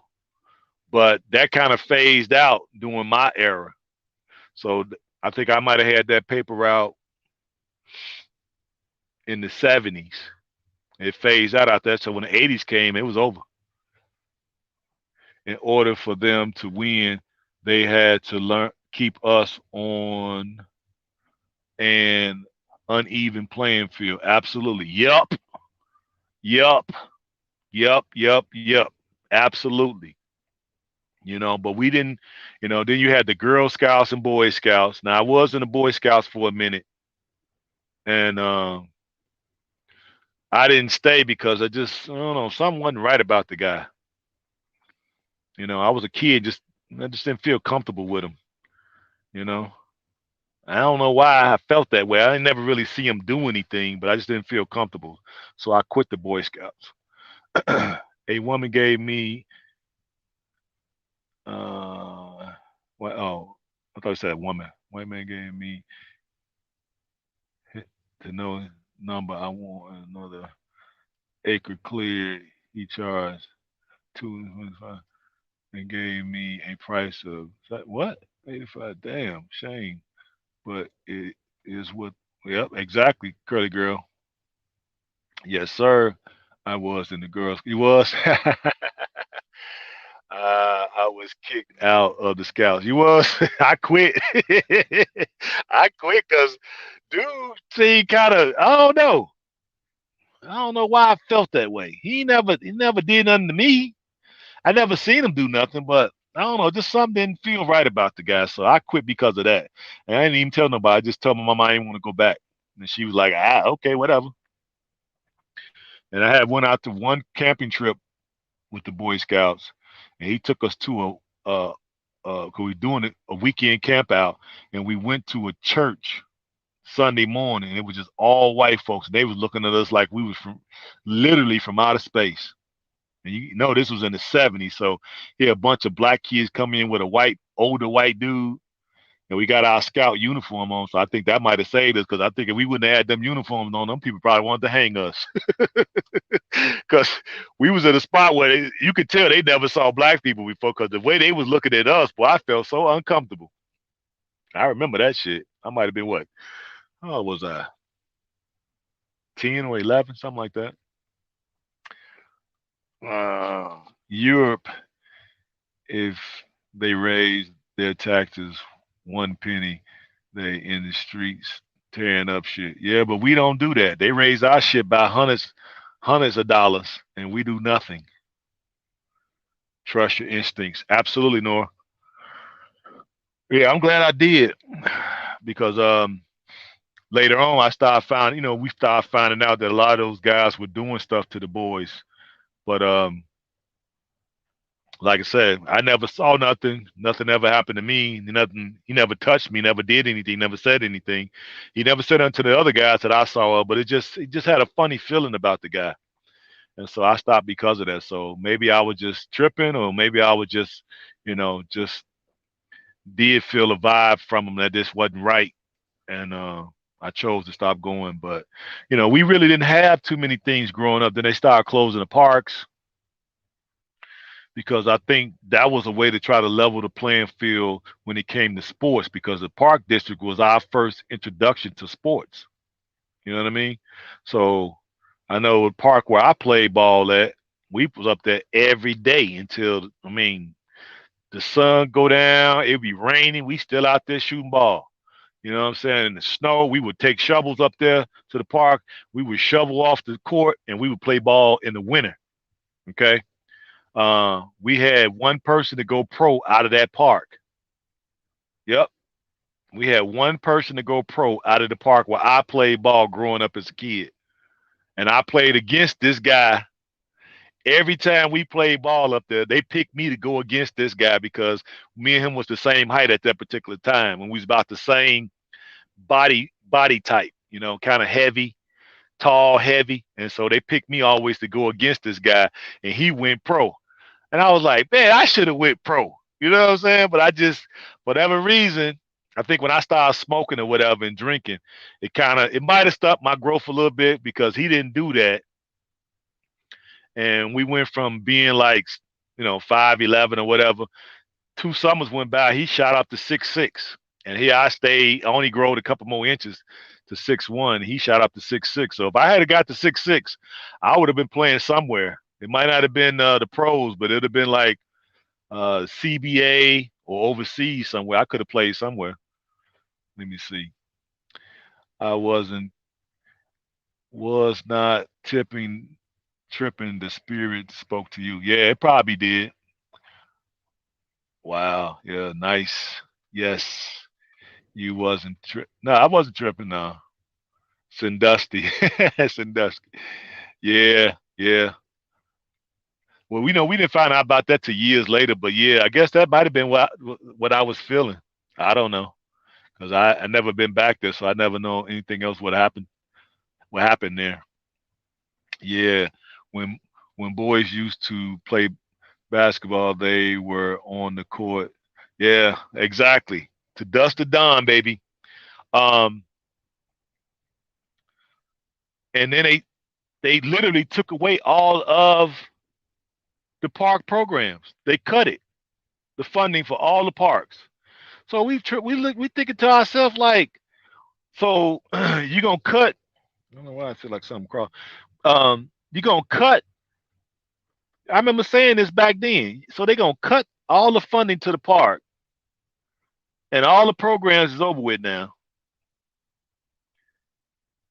So what we supposed to do?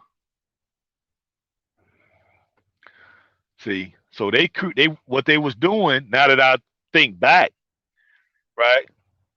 They was setting up an environment where we didn't have anything to do. We had no outlets, right, for young men. But then all of a sudden, we get a truck, boatloads, I should say, of drugs. Then all of a sudden, guns find their way into the neighborhood, and now you can see that the mess we have. This started in the '80s.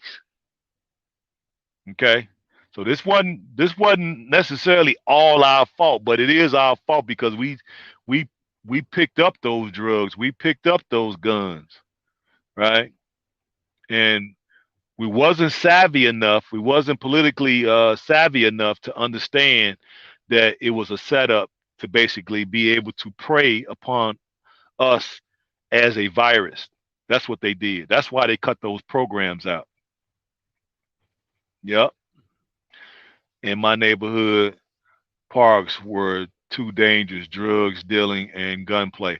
Yeah, but see, that's what I'm saying. This is before that time, West Coast. I'm talking about when I was playing ball in the park in the '70s. We didn't have that. We never had we never had nobody get shot in the park. In the '70s? No. That didn't start happening until late '80s, early '90s. Then people started coming through the parks shooting it up. But by that time, the park programs had been cut. The funding for the parks had been cut. Probably 10 years. Then all of a sudden, we got the influx of drugs, guns. So about 80, 82, I want to say 81, 82, 83. That's when crack cocaine came. All of a sudden, same time. Just a little bit before that, the parks got cut. Funding for the parks got cut. Then all of a sudden we get crack cocaine, right? Getting start finding guns all of a sudden. Because I remember back in the day, getting a pipe was so hard. We were making zip guns. Now, brothers can get whatever they want. Crazy.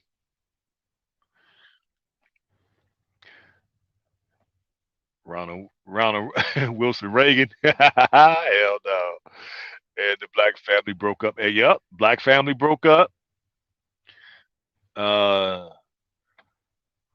Yep, no more summer program. Yep, we ain't, no more summer jobs. 'Cause remember we used to have summer jobs, so they cut that out.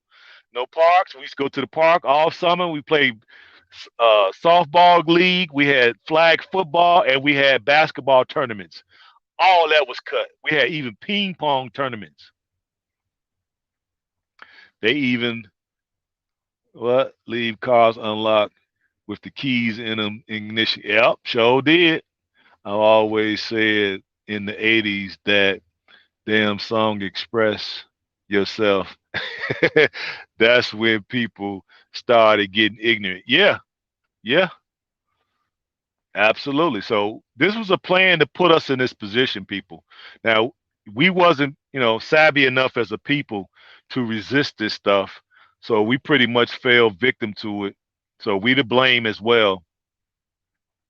So now it's at the point where, to me, I think it's irreversible.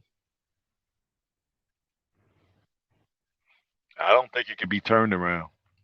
Me being honest, especially with them continue doing what they're doing, because they're gonna continue flooding these hoods with drugs and guns. So that's never gonna go away. And then now we done got so much bad blood between folks in these neighborhood in these hoods. Um, I don't think it can ever be saved, right? So that's why I say at this point in my life, I don't want to continue living like this. At least if we go back to the African continent, yeah, we woke now. Yeah, we woke up. So now I want to be in a family. I want to be in a family structure. I want to be part of an extended family. I even want more kids now. But I wouldn't have been thinking like that if I decided if I wanted to just stay here and retire in Florida or something. I wouldn't be thinking about having no more kids. No, I was gonna retire by myself. I'm solo dolo for the rest of my life because it's just bananas here. It's bananas. I'm not trying to put up with all this stress. Now, over there, I'm willing to do it because folks over there still have a sense of family. Women pride themselves on being wives. Men pride themselves on being husbands, right? Kids could be kids. Okay. Is it perfect? No, nowhere is perfect. But believe me, if I weigh, if I put it on a scale and weigh over there and weigh over here, huh, you already know which one I pick.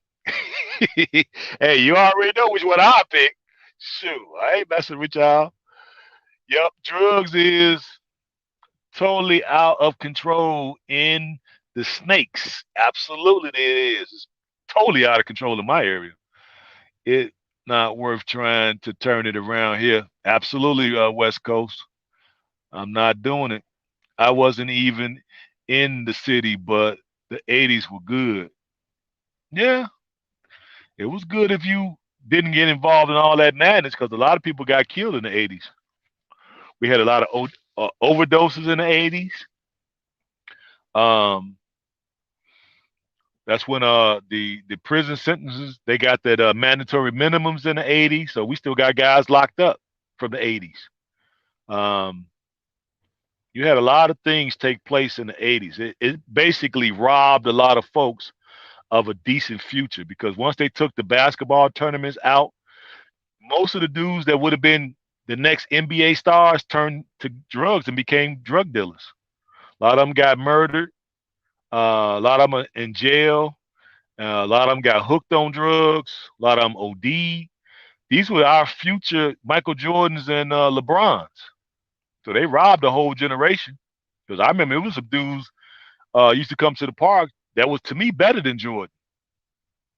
Yep, hard to believe, but because back then that's all people they lived for. Because before Jordan came, our the person that we idolized the most before Jordan came was Dr. J. So when everybody was playing ball, we wanted to be like J, like Dr. J. It was either Dr. J or Iceman, George Gervin. That's who we wanted to be. And so that was the incentive going to the court and putting in hell 16 hours a day on the court because we were trying to be like Dr. J. And then I guess they must have been, they got they think tanks. So they put a lot of money into these think tanks. So they figure like, okay, cool. If we're gonna sell the prisons to the prison the prison what is it, Prison Corporation of America or some shit, whatever it's called, and we're gonna sell it to these we're gonna sell the prisons to this corporation, and we're gonna and the state's gonna guarantee 90% occupancy. How can they do that? So this is how they did it. They took away all those programs, gave us crack cocaine, gave us guns, and then gave us mandatory minimums. And in New York, I mean not New York, but in California, they put the three strikes in there. So this is all a setup, people, and we got played like, you know, we got played. Yep. Gave all the sisters welfare. I was around when the social worker used to come to the house. Yep. And we used to have to comb the house to make sure wasn't nothing in the house that could be determined that, made it seem like a man was living there. I remember those days. Let me see. I missed a few here. Country living, yes. Yep. And it's getting worse daily. Yep, it is. Me too. Yep. It's straight Babylon now here in damn Erica. Damn right. You sure right. People here in the 80s and 90s used to get killed or cut over a stupid car game. Exactly. Gambling. Gambling was the big thing then. You sure right. Let's see. Let me take that off the screen. Uh, there we go. People here, yeah, I read that one. The Bad Boys too, exactly. Let's see. I saw a documentary about a guy in New York who was definitely better than Michael Jordan, but the streets got him and he got hooked on drugs. So sad. Yeah, that happened to a lot of people in Chicago, New York, L.A. Probably Detroit, a lot of places. They had a 50-year plan for us, and we didn't know it. Yep, you sure right. Because I remember when I was in jail, we had a guy come through. I think his name was Skip Dillard. He played for DePaul.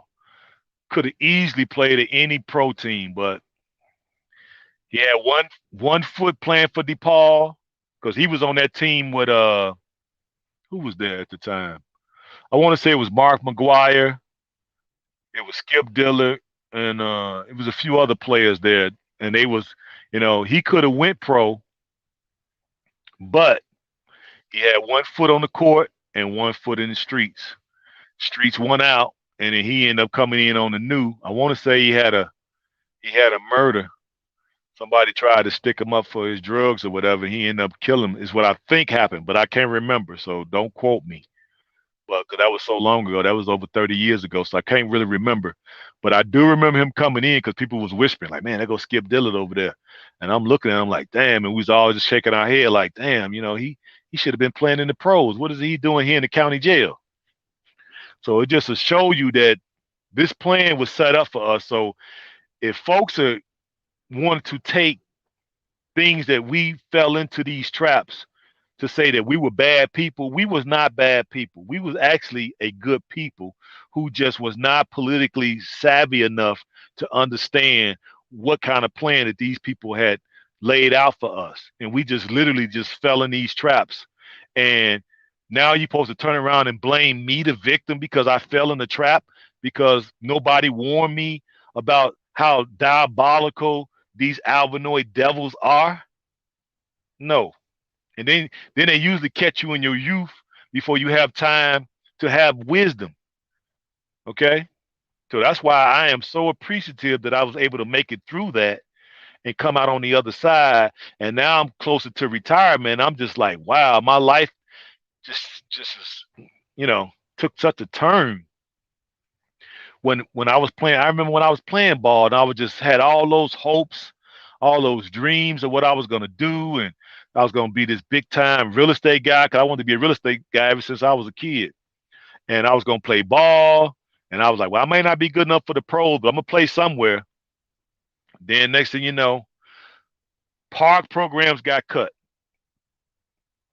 Then eventually somebody go up there and jump up on the rim, rip it down. So now we got is two backboards.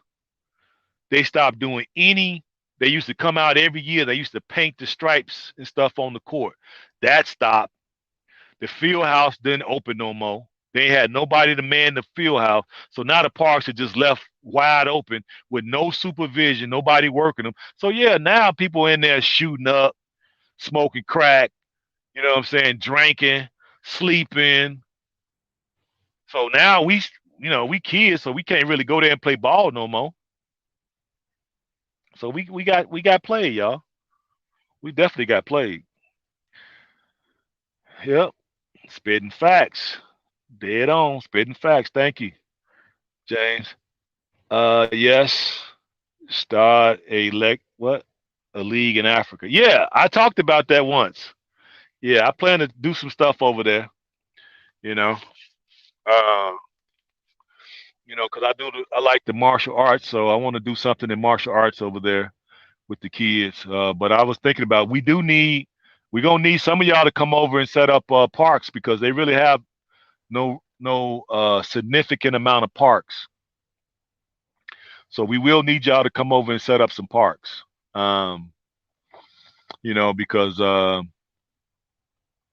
right now what the kids do, um, they have just a field and they'll put two um, goals at the end of each field, and then the kids will play soccer for recess. And of course, it'd be so many out there. It might be 50 to 100 kids try to play soccer. It's like the wildest thing you ever want to see. But it's just so I could just sit there and just watch them all day because they just be out there just kicking up so much dirt, falling, laughing, just having a great old time. And I think back to my childhood and remember when we used to be like that, just didn't have a care in the world, you know. You ain't have to worry about drugs. You ain't have to worry about getting shot. You ain't have to worry about getting robbed. Okay, you ain't have to worry about somebody putting you in a van and kidnapping you and all. You ain't have to worry. They ain't worried about none of that. They sitting over there just kicking that ball. That ball might be the raggedest ball you ever want to see, right? All the little covering is shred. They got shreds and strings hanging off of it. They do not give a damn. They out there kicking that ball, having a time of their life. So we definitely gonna have to put together some money, y'all, and go over there and get them some proper parks. Even if we only able to do one or two in our lifetime, at least we put forth some effort to make something happen because you all can't deny we got really cheated out of our childhoods. We did. And it's a sad thing, but we can make it up and we can feel a sense of pride in giving um, other children a really proper childhood just by adding a little, value to their life because we got cheated out of our stuff. You know, we definitely did. Yeah, I noticed that. Remember those days. Yeah, I remember them days because I think back about it. Now my son had a better time, but he still couldn't do a whole lot of things because I had to make sure he was supervised everywhere he went. You know, they actually use rats to simulate people living in ghettos. It was all an experiment for black families in groups living situation. And even to this day, we call ourselves hood rats. Shaking my damn head. Yep, you right, T. But y'all notice as I laid that out, y'all able to see that we were played. We got played. That's why we can't throw away none of our folks whenever they do wake up because, in the fact that I fell into one of those traps and ended up getting incarcerated, it was actually um, a blessing in disguise. The Most High wanted me to do what I did because if I hadn't have did that, ain't no telling. I probably would have been like any of the other brothers, would have got shot and killed out here because I didn't understand that my life had a greater meaning. Wasn't nobody really around to show me. So uh, because wasn't nobody around, he put me in a situation where all I was around was men who wanted to see something better for the community. He put me around a group of men who saw what was happening, who were way more intelligent than me and was able to lay that stuff out with what happened to me. So as I'm regurgitating it to you all, this was told to me 30 years ago. So this ain't something I just came off with the top of my head. These guys were telling me this 30 some years ago when I was 19. And I couldn't see it because even when they was telling me, I was like, well, maybe, they said it was budgetary cuts. They didn't have no money. Now we see it was all a lie. Because look, they giving all this money to all these aid over to this country, aid to this country, aid to this country. They rebuilding this country. They giving uh Palestine or Israel money. right? They rebuilding this place. They're giving this place and putting all this money into this and all this money into that. But you gonna cut money from the parks? So I was like, man, they right about that. I was all the way off base with what I was thinking. They actually use. Oh, I read that one. Yeah. So yeah, I learned about this 30 years ago, folks. So just think, we've been hoodwinked, bamboozled, led astray, ran them up, as our brother Malcolm, our prince of Pan Africanism, once said. He was totally correct, right? And so now we have an opportunity to actually get out of here and go somewhere where they don't have a stronghold. Okay. They're trying their best, but we got to get over there and we got to put our stamp on it and let them know. We know what y'all on. We know because the same things, I'm gonna tell y'all something. The same things that what happened to us in the 70s, 80s, and 90s and 2000s with the drugs, the gang, all that stuff, police violence, all that stuff. It's the same thing I see in South Africa. It's almost seems like I'm reliving America again when I went to South Africa. Same, they using the same identical playbook. It's like they must have called America. Hello, divided snakes. Yeah, we need that playbook. Yeah, yeah, we need to neutralize this population. Oh, okay, cool. How much? All right, cool. We'll send it to you. Using the same freaking playbook. They got crack cocaine. They got syrup, or what they call lean, right? They got heroin. They got pills. It's almost like America. It's crazy. It looks so similar. This shit is crazy, guys. My brother, my brother, any mistake can be repent, but death means no more. Yeah, that's true. We all are truly blessed. Absolutely. I truly am blessed. Has name it is called behavioral sync. Okay. I believe it. Dang. Yep. Yep. South Africa seemed exactly the same. Go Ham Lifestyle blogs. I thought South Africa used all the best racist tactics from all over West. Yeah. Well, it to me, from what I saw, because I haven't been in, you know, France, the UK, stuff like that, but it seemed like America to me.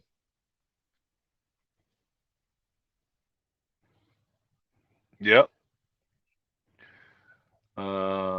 It's good to be in the know. Yep, absolutely. How that stuff even make it to Africa. Boats. uh uh Containers. It comes on containers.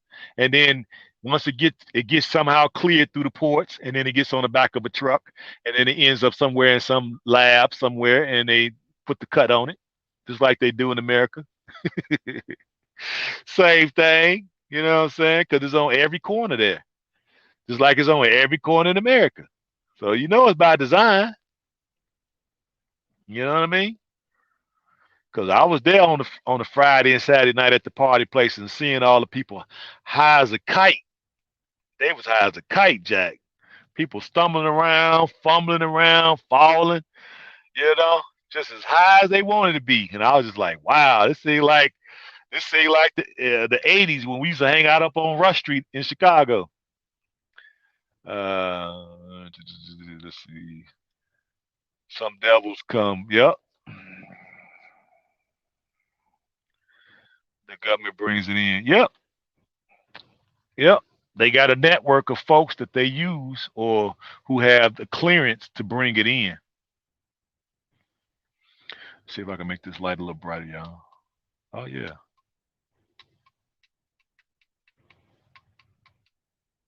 There we go. I could make it a little bright. Ah shit.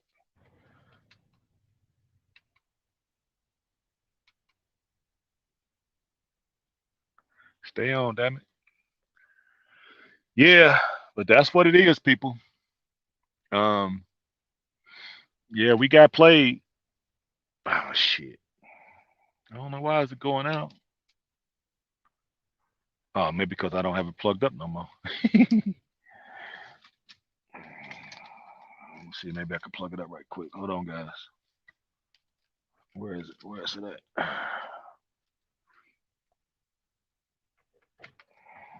We'll stay on a few more minutes and then we'll get up out of here. Anybody want to come up? Anybody want to come up before I run out of juice?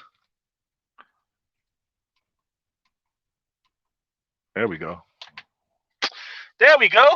That light ain't that bad. I just didn't have it plugged up right. Let's see. Come on now. Where the juice at? Oh, there we go. It's right. Anybody want to come up? Think I can figure it out. We was taught at an early age, stay away. Yeah, that's true. Generation now are lost. Yeah, because now that's all they talk about is Molly and Percocet. So I don't even know what the hell that some of that stuff is. Lean. I know what lean is because I used to drink that back in the day. That lean been out forever. I think I might have. I think the last time I had some, I was 18. Yeah, government bringing in. Yep. So now that's why they make sure that we have all the drugs we need because now, guess what? To neutralize you. Okay. They don't want you being a constructive people. They need to be able to profit off of you. Is it too bright? Yo, light, bright. How's that?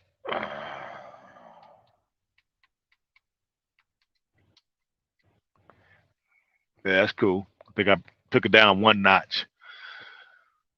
So we do have a beautiful opportunity to reconnect with our roots, reconnect with our heritage, reconnect with um, our ancestral land.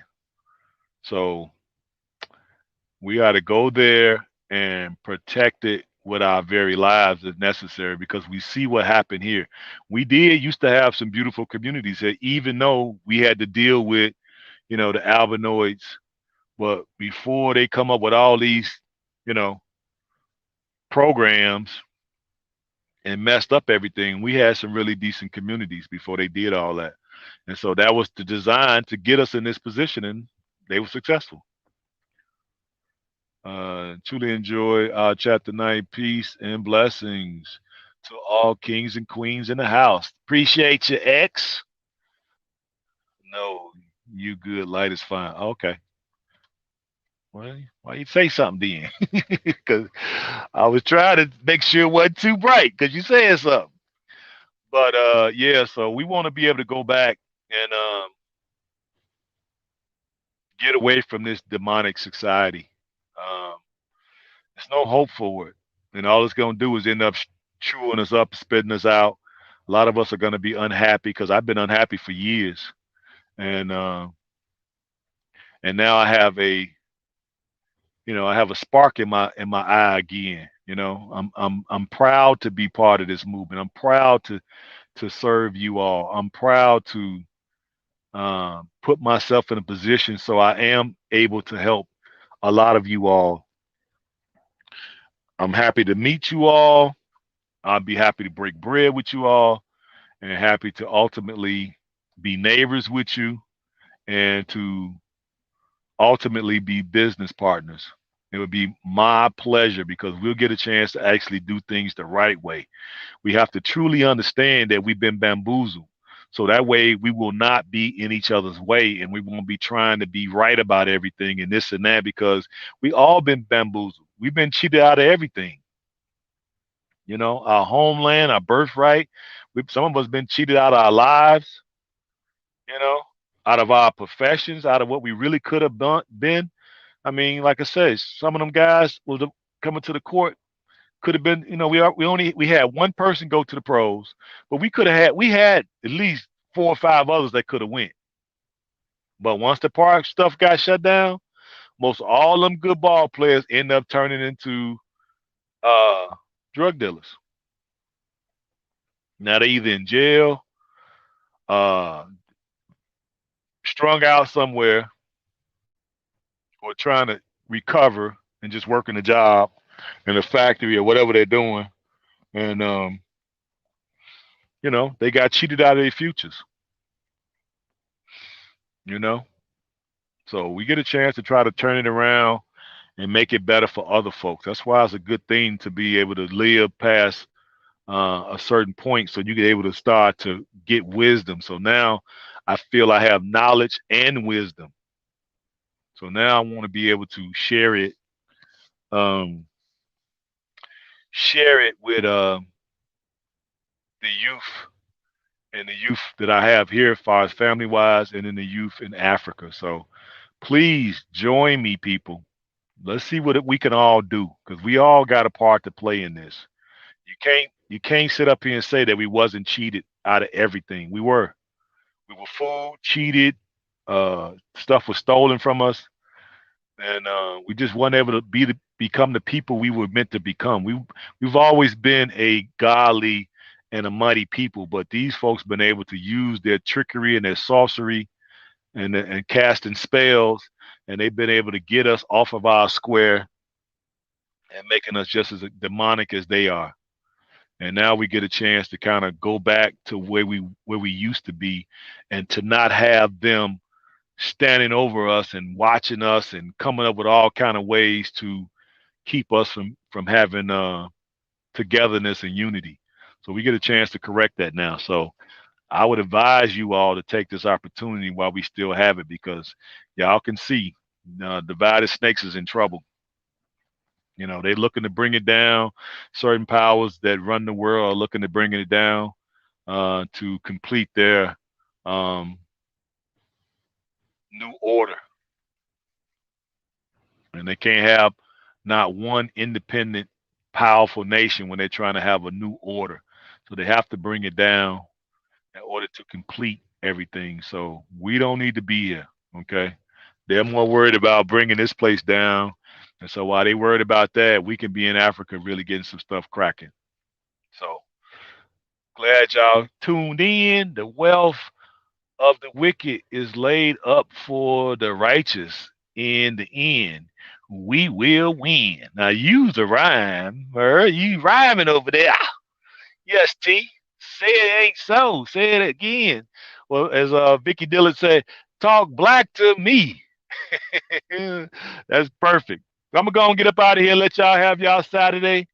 Go in here and take me a shower, and see if I could plug up my stuff so it could be plugged up, and then bring y'all something tomorrow. You know, bring y'all something tomorrow. So get your DNA test done. Get it done. Get it done. You have no excuses. I ordered them life straws today too, T. I ordered 5 for 1. I ordered, let's see, 5 straws, those life straws today, and it cost me $71. And each one will get you 720 gallons. I was wrong. I said 200, 300, whatever I said. No, I looked it up again today. It's 720 gallons per straw. So when I get these 5, I have 7. So that'll be enough water for the rest of my life, probably. At least for the next time we get some stuff. I ordered some too. You ordered some too. Yeah, I went to Amazon and ordered them. So I looked for a stove today. I think what I'm gonna get is just a little grill. It's made like a table, right? It's got a square. It's straight across, and it got 2 legs that kind of go out like that, and it sits over the fire. So if you make wood fire, you could just put the grill up there, so you get some camping uh, cookware. You can put that on top of there. You can put water in there to purify, food in there to cook it. So I'm just gonna get that because I found one of them for I think $15 or something. So I'm gonna order that, and it folds up, so that'll be something I could just slide. You know what I mean? I got things in here to make the fire. Yeah, I got one thing here. I know, but I got a bunch of stuff. Got a bunch of stuff in here that could make fire. There we go. Um, And I was gonna look for a few more things, but I say every week I'm gonna buy some stuff, just so I have everything I need. And whenever I get a chance, I'll clean my truck out and organize everything where I know exactly, because I know it's in here. It's just I got so much stuff in here, but I'm gonna organize everything, and then that way I have it handy when I do need it. But I'm doing my part on this side too, right? As well as getting ready to build over there. So I can't wait, people. I am so happy. I'm finally getting a chance to build my place. Man, it's a beautiful thing. God is good to me all the time. But I'm gonna get up out of here. Y'all know I love you. Y'all know I love you. Let's see. I got a bunch of trees being what?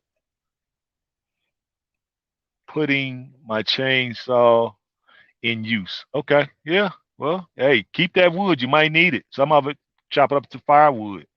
Put it on the side of your house. You might need it. Who knows?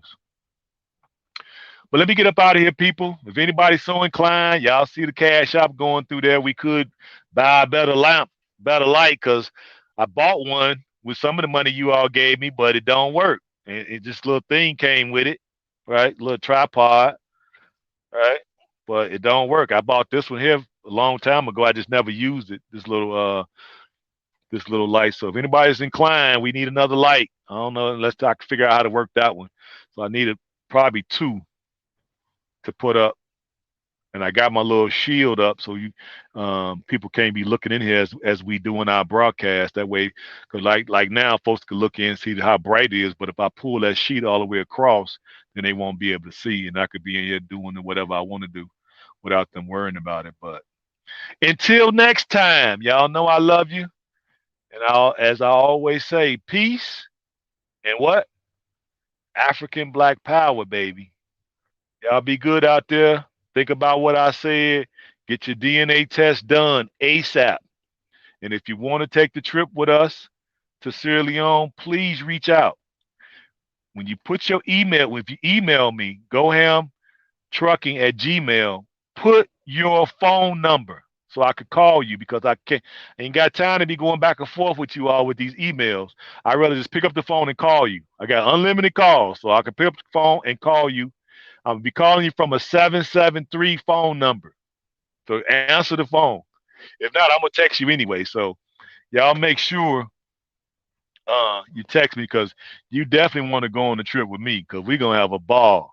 And you're gonna learn some stuff, right? You're gonna learn some stuff, you're gonna have a ball, and we're gonna be able to chop it up and be around people like us, people who want to see better for us, right? And who gonna do whatever it takes to see better for us. So you want to go on a trip with us. Mark my words, you do, because we finna take it to the next level, baby. Just give us a little bit more time. It's still kind of new for me, but just give us a little bit more time, and y'all gonna see. Y'all gonna be so proud of what we gonna be able to accomplish together. But until then, peace.